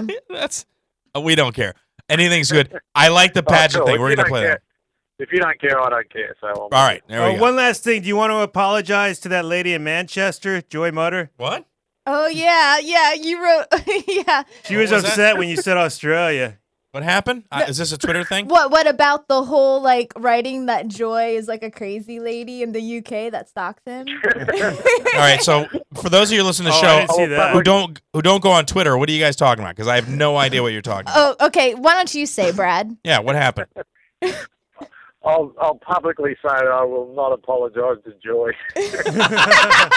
Well, what happened? What did he post something and she? Well, she's on the Just Saying. Yeah. Right. And I guess like she tweets with him a lot. Yes. And he just wrote like a little song about her stalking him and like how he was scared of her because she's crazy. And But but he was saying they're actually good friends on there. It was just a funny thing. Oh, okay. Well, see, right? Am I wrong? I don't know. Yeah, there's a little bit of dueling banjos in there in reference to blue denim overalls. Oh my God! See, this is why I'm not on Twitter because Joy's a really nice lady, and but I will never apologize. He's like really, yeah. He's like she's really nice, but no way, not gonna happen. So sorry. It's all good. All right, Brad. Well, listen, we wish you a Merry Christmas, and as always, a pleasure talking to you. Well, we'll talk to him next week. Yeah. You keep telling everyone Merry I'll Christmas. go and shake the flies off these fish fillets and get rid of them. All right. You do. That sounds so appetizing. Good God. I don't know if I don't know if it's the flies or the way you said fillets. It's something about the way you said fillet. It just makes it sound worse than it actually is. Not even the flies, it's the fillets. Fillets. Well, guys, have a great evening over there, and I'll enjoy the rest of the day here. All right, brother. Hey, as always, thank you for calling, man. Bye. Brad thanks so much. McLean. Have a good night. All right, there you go. Brad McLean, ladies and gentlemen, our senior Australian comedy correspondent. He never apologizes, ladies. It's not the Australian way. I know, he's like, damn you and your apologies. Damn you all. Suck it, Manchester. Your Manchester sound stinks compared to the Australian non-apology. We have to make him an intro. No, we're gonna do that. I think after the first year, we're gonna get into the studio and make some intros and get caught up and get the holidays going. We'll I'll say this: the second we got the whole studio. Yeah, I say Merry Christmas because it's the Christmas season, but Tiffany. It's not just about the day; it's the season. To wish Merry Christmas to everybody. What if not Brad, the Jews? Screw you and your Hanukkah. Right. I won't say Happy Holidays. It's Hanukkah this I'm weekend. Chris Gorges. Oh, for God's sakes! I do Hanukkah too. We're almost to the end. We got about another half an hour to go. We still got to do a dramatic reading of Roger the Swede. Yeah, maybe we can. Do you have any? Can you pull up any dramatic Swedish music? I looked for dramatic Swedish music. It doesn't exist. I got some like folk music that sounds exactly like crappy bluegrass. Well, play it. I mean, is it official Swedish music? I don't even know. It's like you wouldn't tell. It sounds like Amish people fooling around on fiddles. God. Nice. Well, that's what they get. So Roger Stokey is one of our correspondents. He lives in Sweden. Now, unfortunately, he can't call the show. Yeah, we're going to do something. Because it's in the middle of the night over there. Right. Right. So, but he did send me a lovely little thing about the show. And Tiffany, you've been trying to get him on Just Saying with Brad so that maybe, and this is a great idea for those of you who have Android phones. Tiffany, what was your idea? No, it's not on Android. Well, it's for yet. iPhones. It will be on Android next year. Okay, so if you have an iPhone, you can do this. Right. You can record, for him, I thought it'd be a good idea for him to record for like a couple minutes, a little thing for us to play, because he's been a part of the show for a while. Mm-hmm. So it'd be nice to have him be able to talk on the show, because he can't stay up like 7, because they're like 7-hour difference, I think. Of course. So that's the Just Saying app. Yeah, that's on your iPhone, and you can literally record your voice audio, and then you can send it to us, and then we can play it on the show. Right. Yeah. Well, you can send us a link because it's a whole website. Right. thing. You can send us a link, and we can play it on the show. And that's for people that either are across the world or places where they can't actually be live on the show. Right. Like the Kevin Thomas said a funny little thing to us before on this Just Saying app. That's right. And if you guys come up with something funny, we'll probably play it on the show. And I think it will be funny because actually Roger wrote this and it was pretty humorous. So now Jordan, as you know, in the past has done dramatic readings. We've had him do this for years on the terrestrial show. He did this. He's very good at theater trained, officially theater trained at NYU. Tisch School of the Arts trained. Oh my God. No, but it's in your blood, dude. You have a certificate and a wooden chair to show. Right. I'm just saying. I'm just giving you your props. Now you're just playing him up too much. Always. It drives him insane every single time. You're so talented, Jordan. No, but it's not the talented part. It's the NYU Tisch School of the Arts. He hates that. I know. But it's a prestigious. I was impressed by that. I know. When I looked it up, I was like, this is a pretty prestigious school. Oh, totally. It's like the best one for that. Exactly. And that's why I'm here on the Double Special Show. All right, so this is a post that Roger sent, and we're going to go ahead and give a dramatic reading. This is the dramatic reading of Roger Stokey's post. Great show, as always. I have a couple of comments I'd like to share since I can't call in because you continuously keep airing the show in the middle of the night. 1, parentheses. It has been known for years that Sweden is one of the most progressive countries in the world. With that said, Sweden is also one of the most PC countries there is. Our children are being raised by the feminism mafia. Feminism mafia. I thought it was feminazis. Are they mafias or Nazis? Okay. Feminism mafia. And our kids are no longer allowed to have a gender. No floppy. No other kind of floppy. That is why the kids in our toy catalogs fight with lightsabers and clothes irons at the same time. Honestly, why are you complaining about that, Roger from Sweden? That sounds like the coolest thing. I want to see kids fighting with lightsabers and irons. Sounds like a badass fight, man. What movie is that in? All right. Did you know that there are a couple of daycare centers where the kids and the staff are not allowed to use he or she when talking to or about the children? They must use a gender-neutral word, which I can't even translate into English. That's funny. Leprechaun. We call them it. I call kids it all the time. Yeah. If they're like 4 or under, I'll be like, it. Yeah. I totally call them it. Wow, dude, we can totally translate Swedish into English now. Look at it. We did it right like that. Leprechaun. Number 2. I hate skateboarding. There are far better ways to kill yourself. Ellipsis. Wait, what? You should have finished that statement, dude. I know. With like lightsabers and irons. Yes. Get back to the damn post. Number 3, parentheses. People who is against a 7-year-old does stand-up in restaurants or wherever shouldn't be in restaurants. All right, back up on that sentence again. Do that, because that was written in Swedish, I think. Yeah. Read it. Give me something Swedish. Yeah, that one sentence. Number 3, people who should... Oh, sorry. People who is against a 7-year-old does stand up in restaurants, however, shouldn't be in restaurants. Sounded very suspiciously Russian. Sounds? That sounded Russian to me. I bet the only Swedish person I ever knew had like an American accent. Sorry. All right, continue. I'm sorry. I bet the same people would have no problem if, in this case, little Nicole played the piano at a concert in the same restaurant. I like that point. Mm-hmm. Then it would be so cute, so kawaii. I say, shut up and listen, you Tampa Bay comedy freaks. Boom. You might even learn something from her, like how to hack. I am on Funny Boo Boo's side in this one. If she want to do it, let her do it. That's from Sweden. Yeah. I think the parents are handling this really well, taking her out as soon as she is done. Number 4, Brad McClane. I'm not going to finish that sentence. No, Brad McClane is a really funny guy. Yeah, there you go. Just because of his damn accent, whatever. I just wish I could understand what he was saying. I get it. That accent is tricky, man. That's bad when you get the, I was going to say, when you get the Swedish, like, complaining about the Australian. I think he nailed it with the trivia. He really got you guys, and no one ever knew if he was serious or not. Couldn't understand him. I threw that in there. Australia has produced many great entertainers over the year.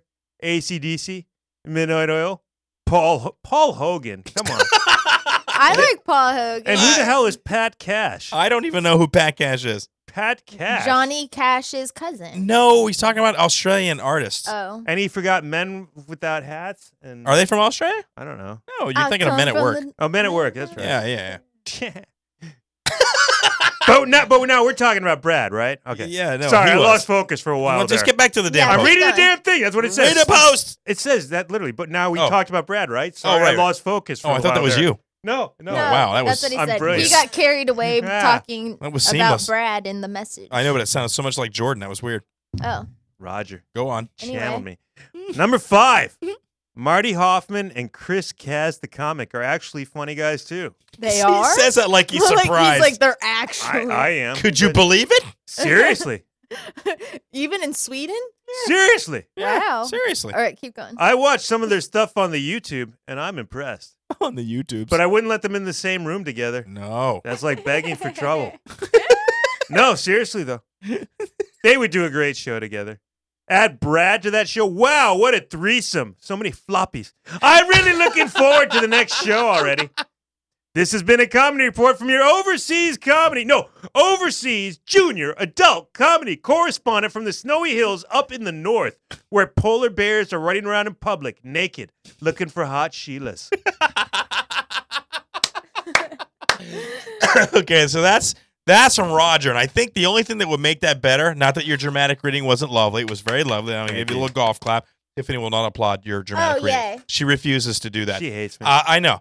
Ever since, I think the floppy thing put us right over the edge. Ever since that one tweet that got deleted today. Yeah. The one tweet that you can't talk. We can't talk about the damn tweet. Talk about for God's sakes. At one point, I'm just going to say the hell with you. I'm going to talk about whatever the hell I want to talk about. We do have a couple of. I was going to say the thing that would make that better is hearing Roger do it with his accent. You don't know what his accent I can't wait to hear what Roger sounds like. I don't think we've ever had him on the show We're live. going to have to be in such suspense to hear, because we imagine his accent to be so many different things. We should make a bet. Well, so many different things. Swedish. I mean, it's not like I imagine his accent to be like. His accent will be like whoever taught him English.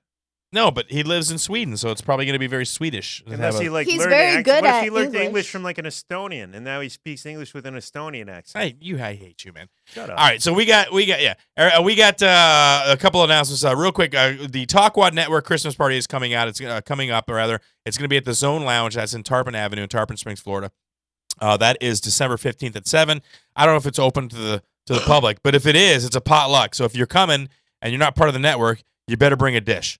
Or some rolls. Right, Tiffany? Yeah, rolls. Bring some rolls. I'm not bringing anything to your stupid party. It's our stupid party, all right? don't Twitter care. head. I'm bringing and me. it says potluck. So you got to bring something, Tiffany. You can't come and not bring anything. Okay, look. You need to bring something. I will have crackers in my purse, and that's all I'll eat. All right, no, I'll just you eat always have that. crackers in your purse. As long as I don't eat their food, I don't have to bring food.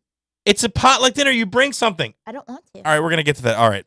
You will bring something. If you're coming to this party, you bring something. You can't muster up a mac and cheese. You can't bake something I'm real not quick. making anything. I'll stop and get something at the store. Okay, fine. I'll we get already some called potato your chips, mom, but and I she don't said like she'd it. drive you up there. That's right. And then she'll have to stop on the way for rolls. So there's a couple of bands, Simply Abigail, Levi L, I can't even say that last name, Matama Mayu, I think, or Mogu, and Floydism. They're going to be playing. There's a costume contest. Oh, they are? Then I'm definitely Floydsome. going. I don't know who they I don't know either, but it should be good. Free admission, costume contest for Best Santa Claus, Mrs. Claus, and Elf. Now, you said you're going to dress up when you come, or you're rethinking that. Okay. I just don't know if I will not dress up. I have to buy something. Jordan, will you dress up? You going to do an elf? No. No.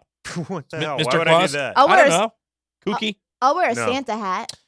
All right, so that's the party at the lounge, and then December 21st, which apparently is the Mayan calendar is running out. That's the end of the world. Yes, end of the world.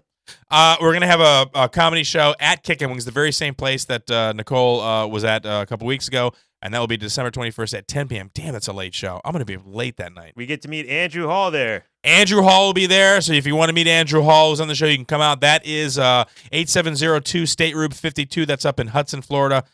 Should be an interesting show as we wait to see if the sky falls in. Oh, it's not. Stop. Yeah. December 24th to the 3rd, we will be closed for the holidays, but as we just found out live on the show tonight, we will be back in the studio on the 2nd. Marty will be in the studio hanging out. That's the day after the big New Year's Eve party at my house, so we should have stuff to talk about, right, Tiffany? Oh, You're yeah. gonna be Yeah, I act think all we should do stupid? a show. I think it'd be silly to have 2 weeks off in a row. All right, but you're okay coming in and engineering the show and dealing with all that?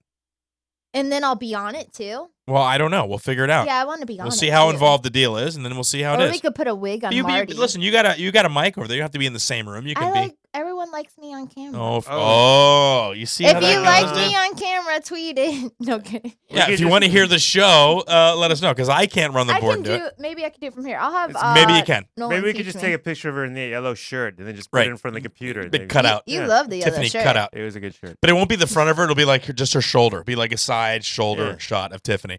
And then January 6th at noon, a lot of us will be in Tampa. They're opening a new studio here. Nolan is expanding. God bless you.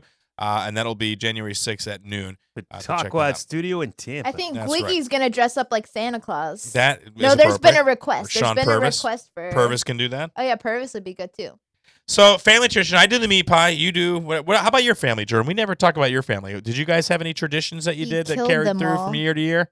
No, I did not. No, we didn't kill his family. He's got a nice family. I've met his family. I've never met them. Nothing that you guys did? Like, nothing really hugely special or odd. Yeah. Like, it was always like we'd sit there and open presents one at a time in front of each other, and then instead of everybody ripping in.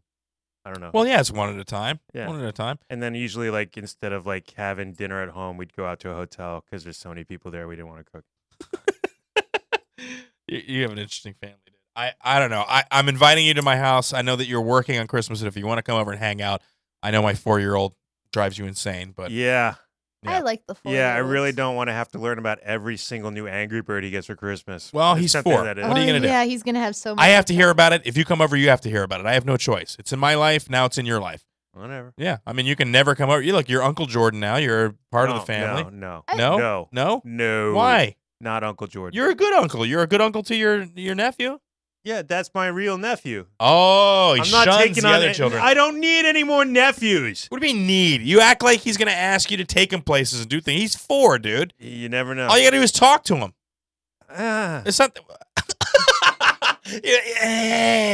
I can't possibly. And then I get in trouble because I tell him like, oh no, it's tragic that the people in your cartoon show you're watching just died and lives ended. And it's like, yes, don't say that to him. Don't talk to him. You're a bad uncle. He's funny. What did he say to me yesterday? He goes, me and my friend Connor have decided that we're gonna blow up the sun.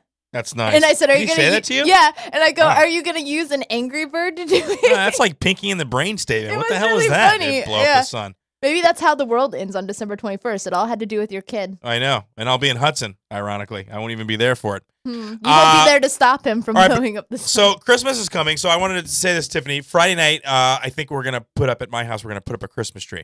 So I'm inviting you over to help trim the tree.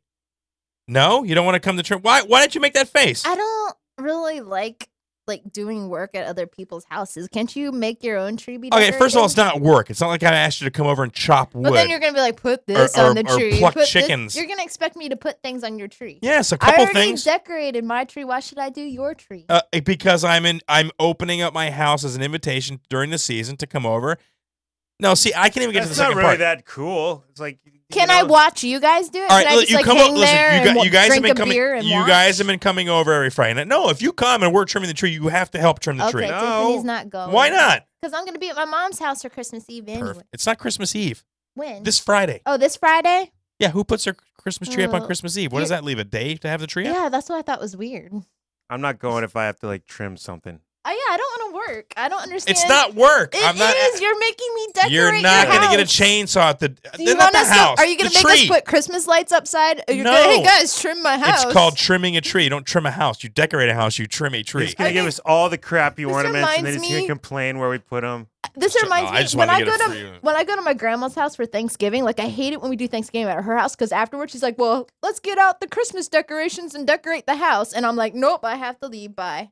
Like I don't want to decorate. See, I someone thought it else's was gonna be. house. I thought it was gonna be a nice. Like, I'll invite you over, and you can help us trim the tree and spend. And we'll have a couple of drinks. It'll be nice, whatever. warm, fuzzy. And she's like, "I don't want to have to work." Are you And gonna you, invite and us you're the over? same way. Yeah, exactly. You're a big floppy. You're being a big floppy I right am now. not. Oh, You're now, flopping out all now over the you're going place. to invite us over for Easter to clean your bathroom or something. No. Clean the bathroom. What does that have to do with Easter? I don't Maybe know. maybe you come over and help us hide eggs. What That does would putting make sense. glitter on a dead tree have to do with birth of Jesus? Okay, first of all, it's a plastic tree. It's not a dead tree. All right. All right. So Just because you live by yourself and you don't put dinosaur anything up, corpse. you don't acknowledge Christmas.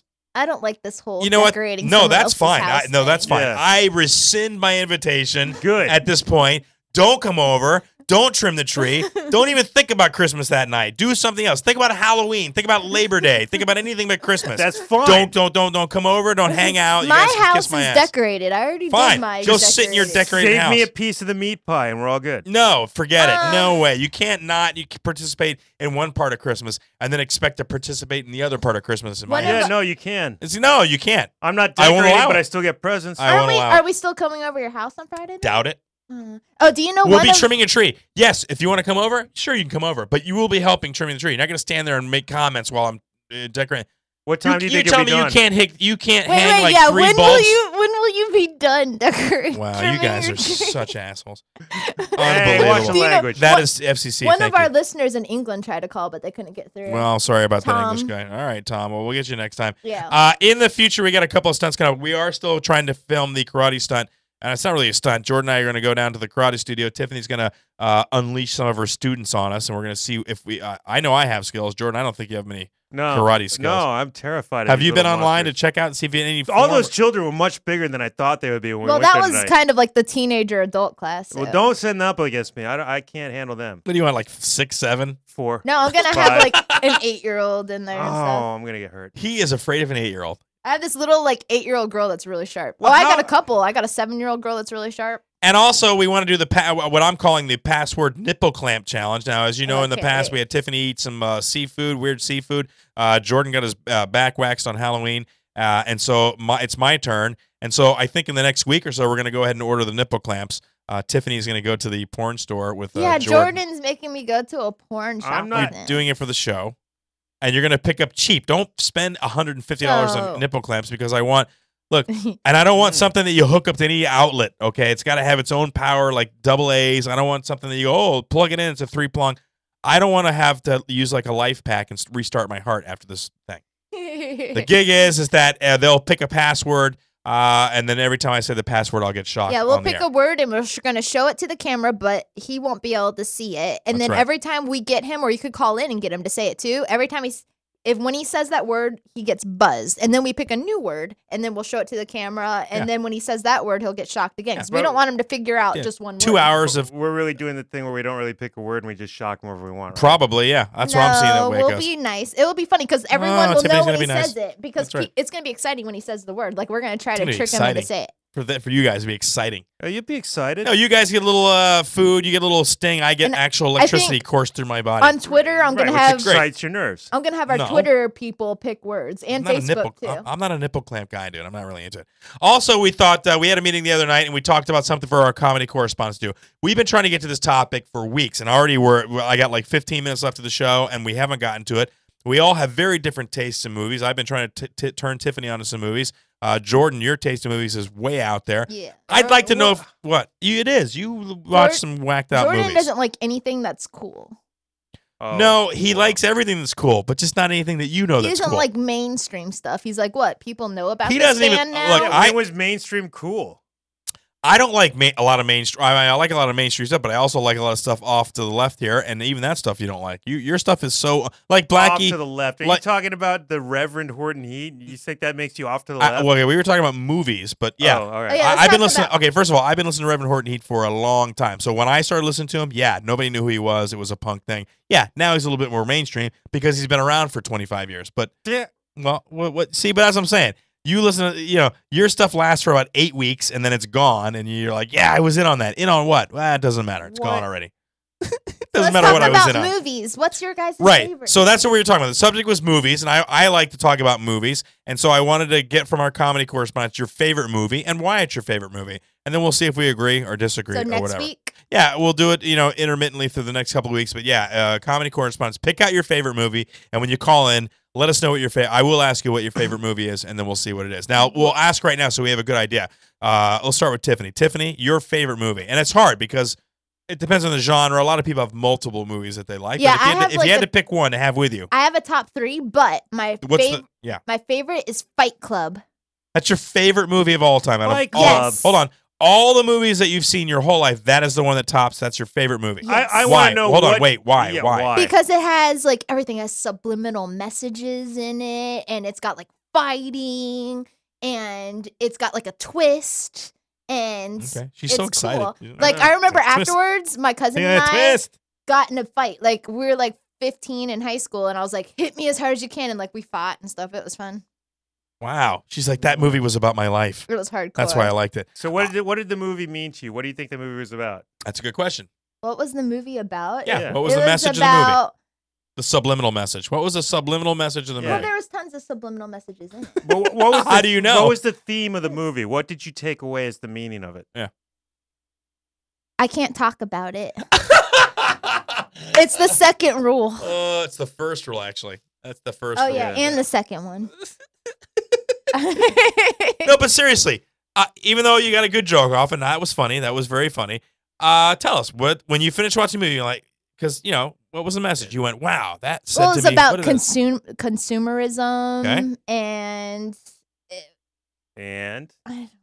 What about consumerism? There's so much about it. It just you're not the things that all the things you own end up owning you, and it has all sorts of. Well, Jordan was pleasantly surprised. I don't think he thought that you grasped, and that's actually, in a nutshell, it's kind of what the movie is about. With some other and like underlying he's kind of like crazy, like well, I mean, obviously he was. And he's got insomnia and all that stuff. Well, yeah. split personality. I think it has so many levels. Okay, so Tiffany's favorite movie is Fight Club. I do like Forrest Gump and Back to the Future. I'm gonna. So those are on that. Those are my top three.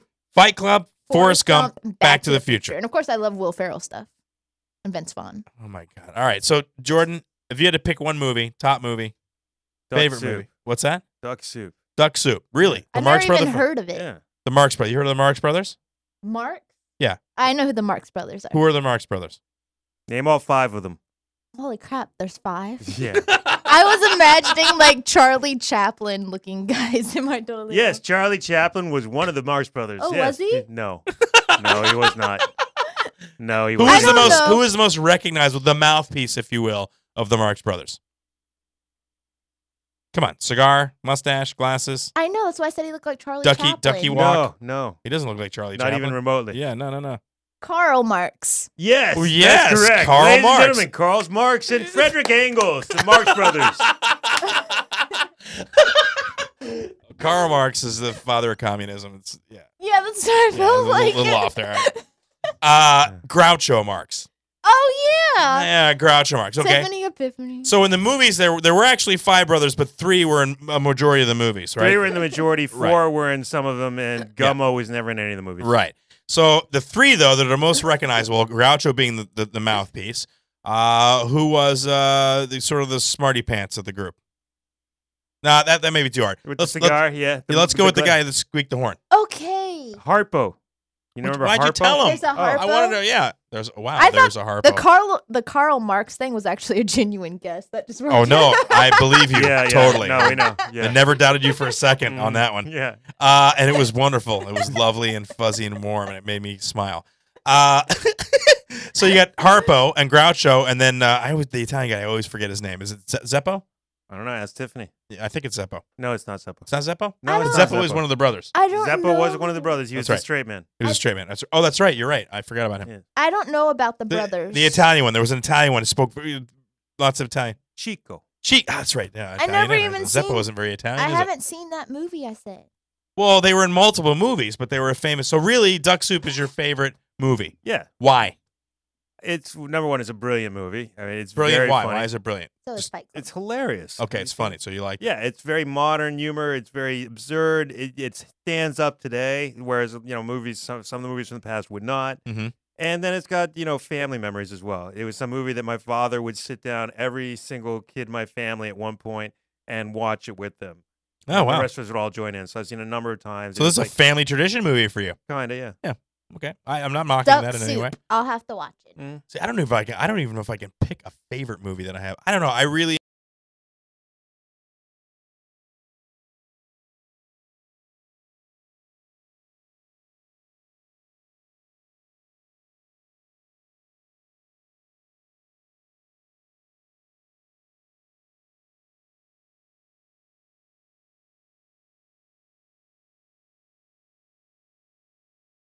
No, I don't think the movie had much of a mess. It was just a mess. Well, I didn't think it was I saw a mess. the documentary. He didn't know what the hell he was doing. Well, no, but the finished product there was a linear storyline and then there was that exploration of Marlon Brando's character. Really? What about that whole point where they're on the river in the dark and some dude's like shooting off grenades in the dark? That made no sense.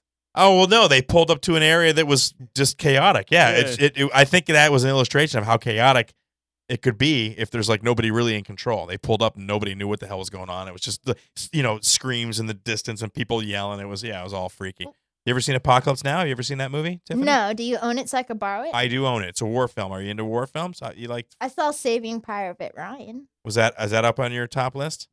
No. No, it's I interesting like Forrest though. Gump, I picked but a he contemporary was in the war. movie. You picked a contemporary movie, and you picked a movie from like 1920. What was it? 1930? How old is Duck Soup? That's an 30s, old ass movie from the 30s, right? Classic movies though. What's your favorite Christmas movie? That's what I asked on Twitter, and I got lots of responses.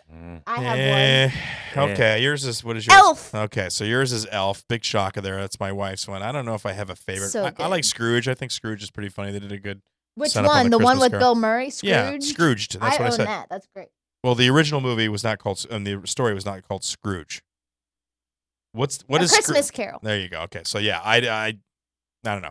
I don't really like Christmas movies that much, to be honest with you. Really? Family. I like Christmas Vacation. That was pretty funny. Oh yeah, that's a great one. What about the Cremaster Cycle Part 4? The what? No, I'm just kidding.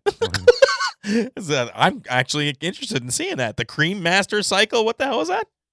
Oh, you wouldn't like it. Probably. That's an actual movie. Yeah. What is it called? Cremaster Cycle. Is it a Christmas movie? No. Oh wow. Oh. Well, don't do that, dude. Yeah. Don't. When we're talking about Christmas, don't throw in the human centipede on us. I Someone- don't want. Nobody wants to. Someone on Twitter said Big Lebowski's their favorite movie. Oh, well, that's yeah. Or they said that's the best movie about North Dakota. That's their favorite movie about that state. What else has there been? Yeah, right. No, I'm a huge Coen Brothers fan. It's a great film. I don't know if you've seen a lot of the Coen Brothers. Well, I think maybe you have. Do you know who the Coen Brothers are? Where they do the Big Lebowski. They've done Fargo. Why do you True keep Grit, asking me Barton about Fink, brothers? Blood Simple. Blood Simple, Hudsucker Proxy. No Country for Old Men. I know the Farley brothers. Farley. Oh, yes. Farley brothers, they do lots of good stuff. Like See, Stuck on I'm You, getting this and vibe. there's something about Mary. I don't know. My wife, I thought was like Tiffany. I think Tiffany likes the kind of hooking me. My wife likes this hooking me, but then she does like when she saw No Country, I thought for sure she's not going to dig this at all, and she totally got it. She totally loved it. It's an excellent film. Some girls, they don't get stuff like that. It's beyond them, and they go, "Oh, look, it's the Soul Plane. Let's put that on. That'll be fun. I like the Soul Plane." Tiffany. Do you own any Tyler Perry movies? No. Thank God. I'm so glad you said that because I was going to stab you with that pennant over there.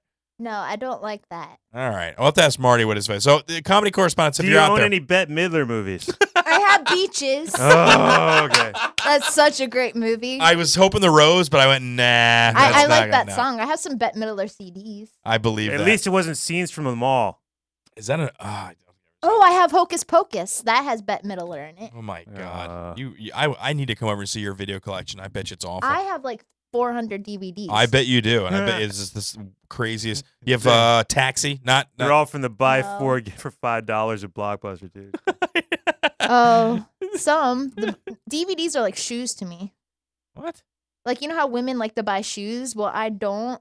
I like to buy DVDs. You like to buy... You have a collection. Do you arrange them, and do you have like a spreadsheet? I have them in alphabetical order. Do you really? Not genre? Alphabetical order. Alphabetical order. Except for TV shows are in the back. You actually buy videos of TV shows? Yes, I have the whole Big Bang Theory, all the House ones, Lost, and I have Friends. Why would you buy the House thing? It's the same show over and over again. I know, every single time. Yeah, it's not the disease that you think it is until about 10 minutes left It's within the show. It's such a great show. You're right. I love it.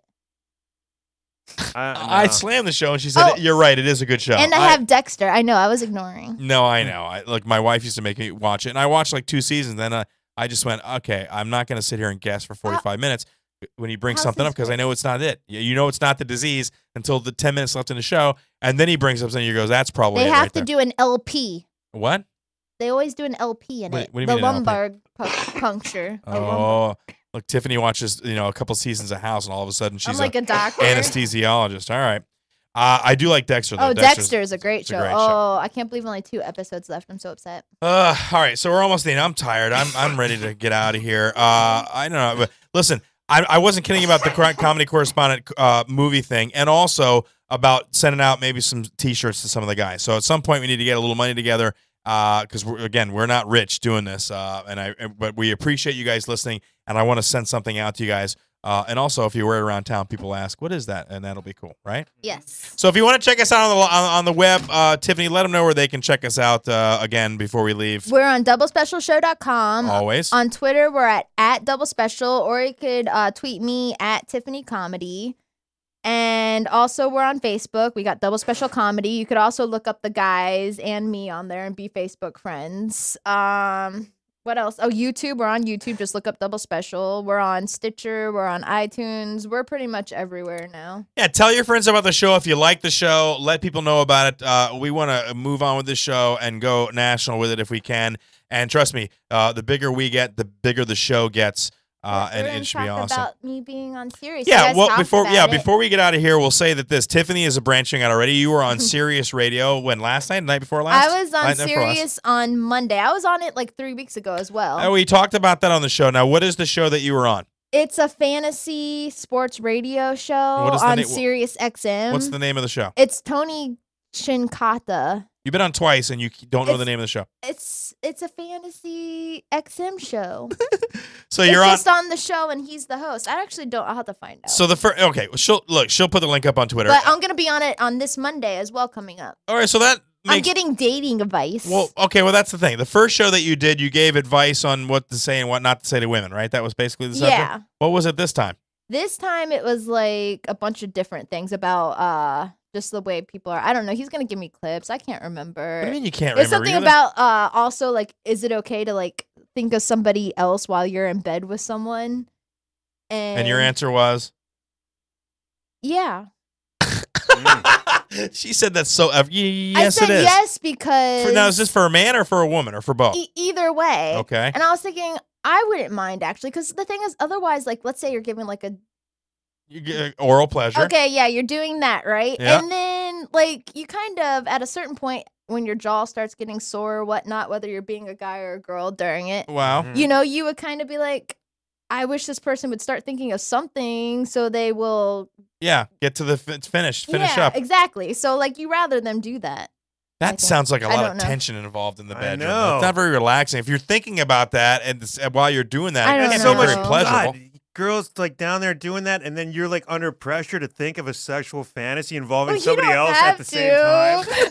So that you can finish, so that she feels better about what she's doing. I'm just saying, like, vice holy versa, this crap. and that. I'm just saying, you'd rather not be there for an hour if the person can just. I'm thinking that all the guys who listen to this fantasy show are confused as hell about. I know. Really, No, I should do that. I worded it better. I don't even remember the circumstances, but he's gonna play the clip. All right, here's the thing though. If you bring it up on the show that we should talk about it, and I bring it up, then you should talk about what you talked about. You can't. But I can't remember. I have a You should bad bring up that I memory. was unserious. Oh, you're unserious? Yeah, what'd you talk about? I don't remember. Well, you I don't know what it wrote was. it on the paper, and That's then 'cause you we talked talked about it about in the it meeting. at the beginning. Well, the reason I brought it up is because Jordan feels like kind of two-timing us. Oh yeah, that's why we're gonna talk about it. Ladies and gentlemen, this has been another episode of the Double Special Show. We got 2 minutes yet. Where are you we going? got 2 minutes for that song.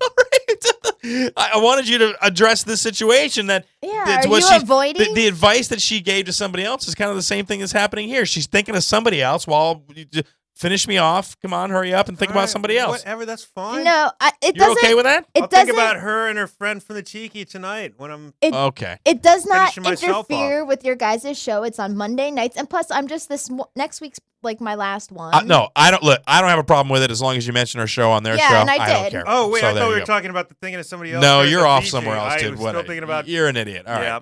All right, roll us out of here. Guys, we come to the end of another show. We've had a blast.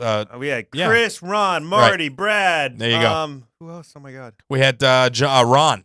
I'd say Ron, yeah, Ron was cool. No, you didn't say Ron. I don't think you said Ron. I think I said Ron. All right, guys, listen, we're out of here. We'll be back in a week to do a little bit more. We're going to leave you a little bit of Brad McClain. We're out of here. Give it up for Tiffany Barbee right there. Lovely, lovely co-host on Twitter. You can check her out. We got JB Lee. We're going to roll out of here.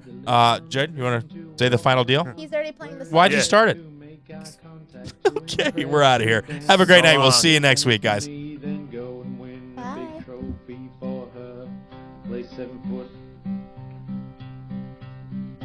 If I was a pageant queen, child made to live mom's dream, with makeup caked upon my face, spray tan sets a different race, I'd wink an eye, blow a kiss, then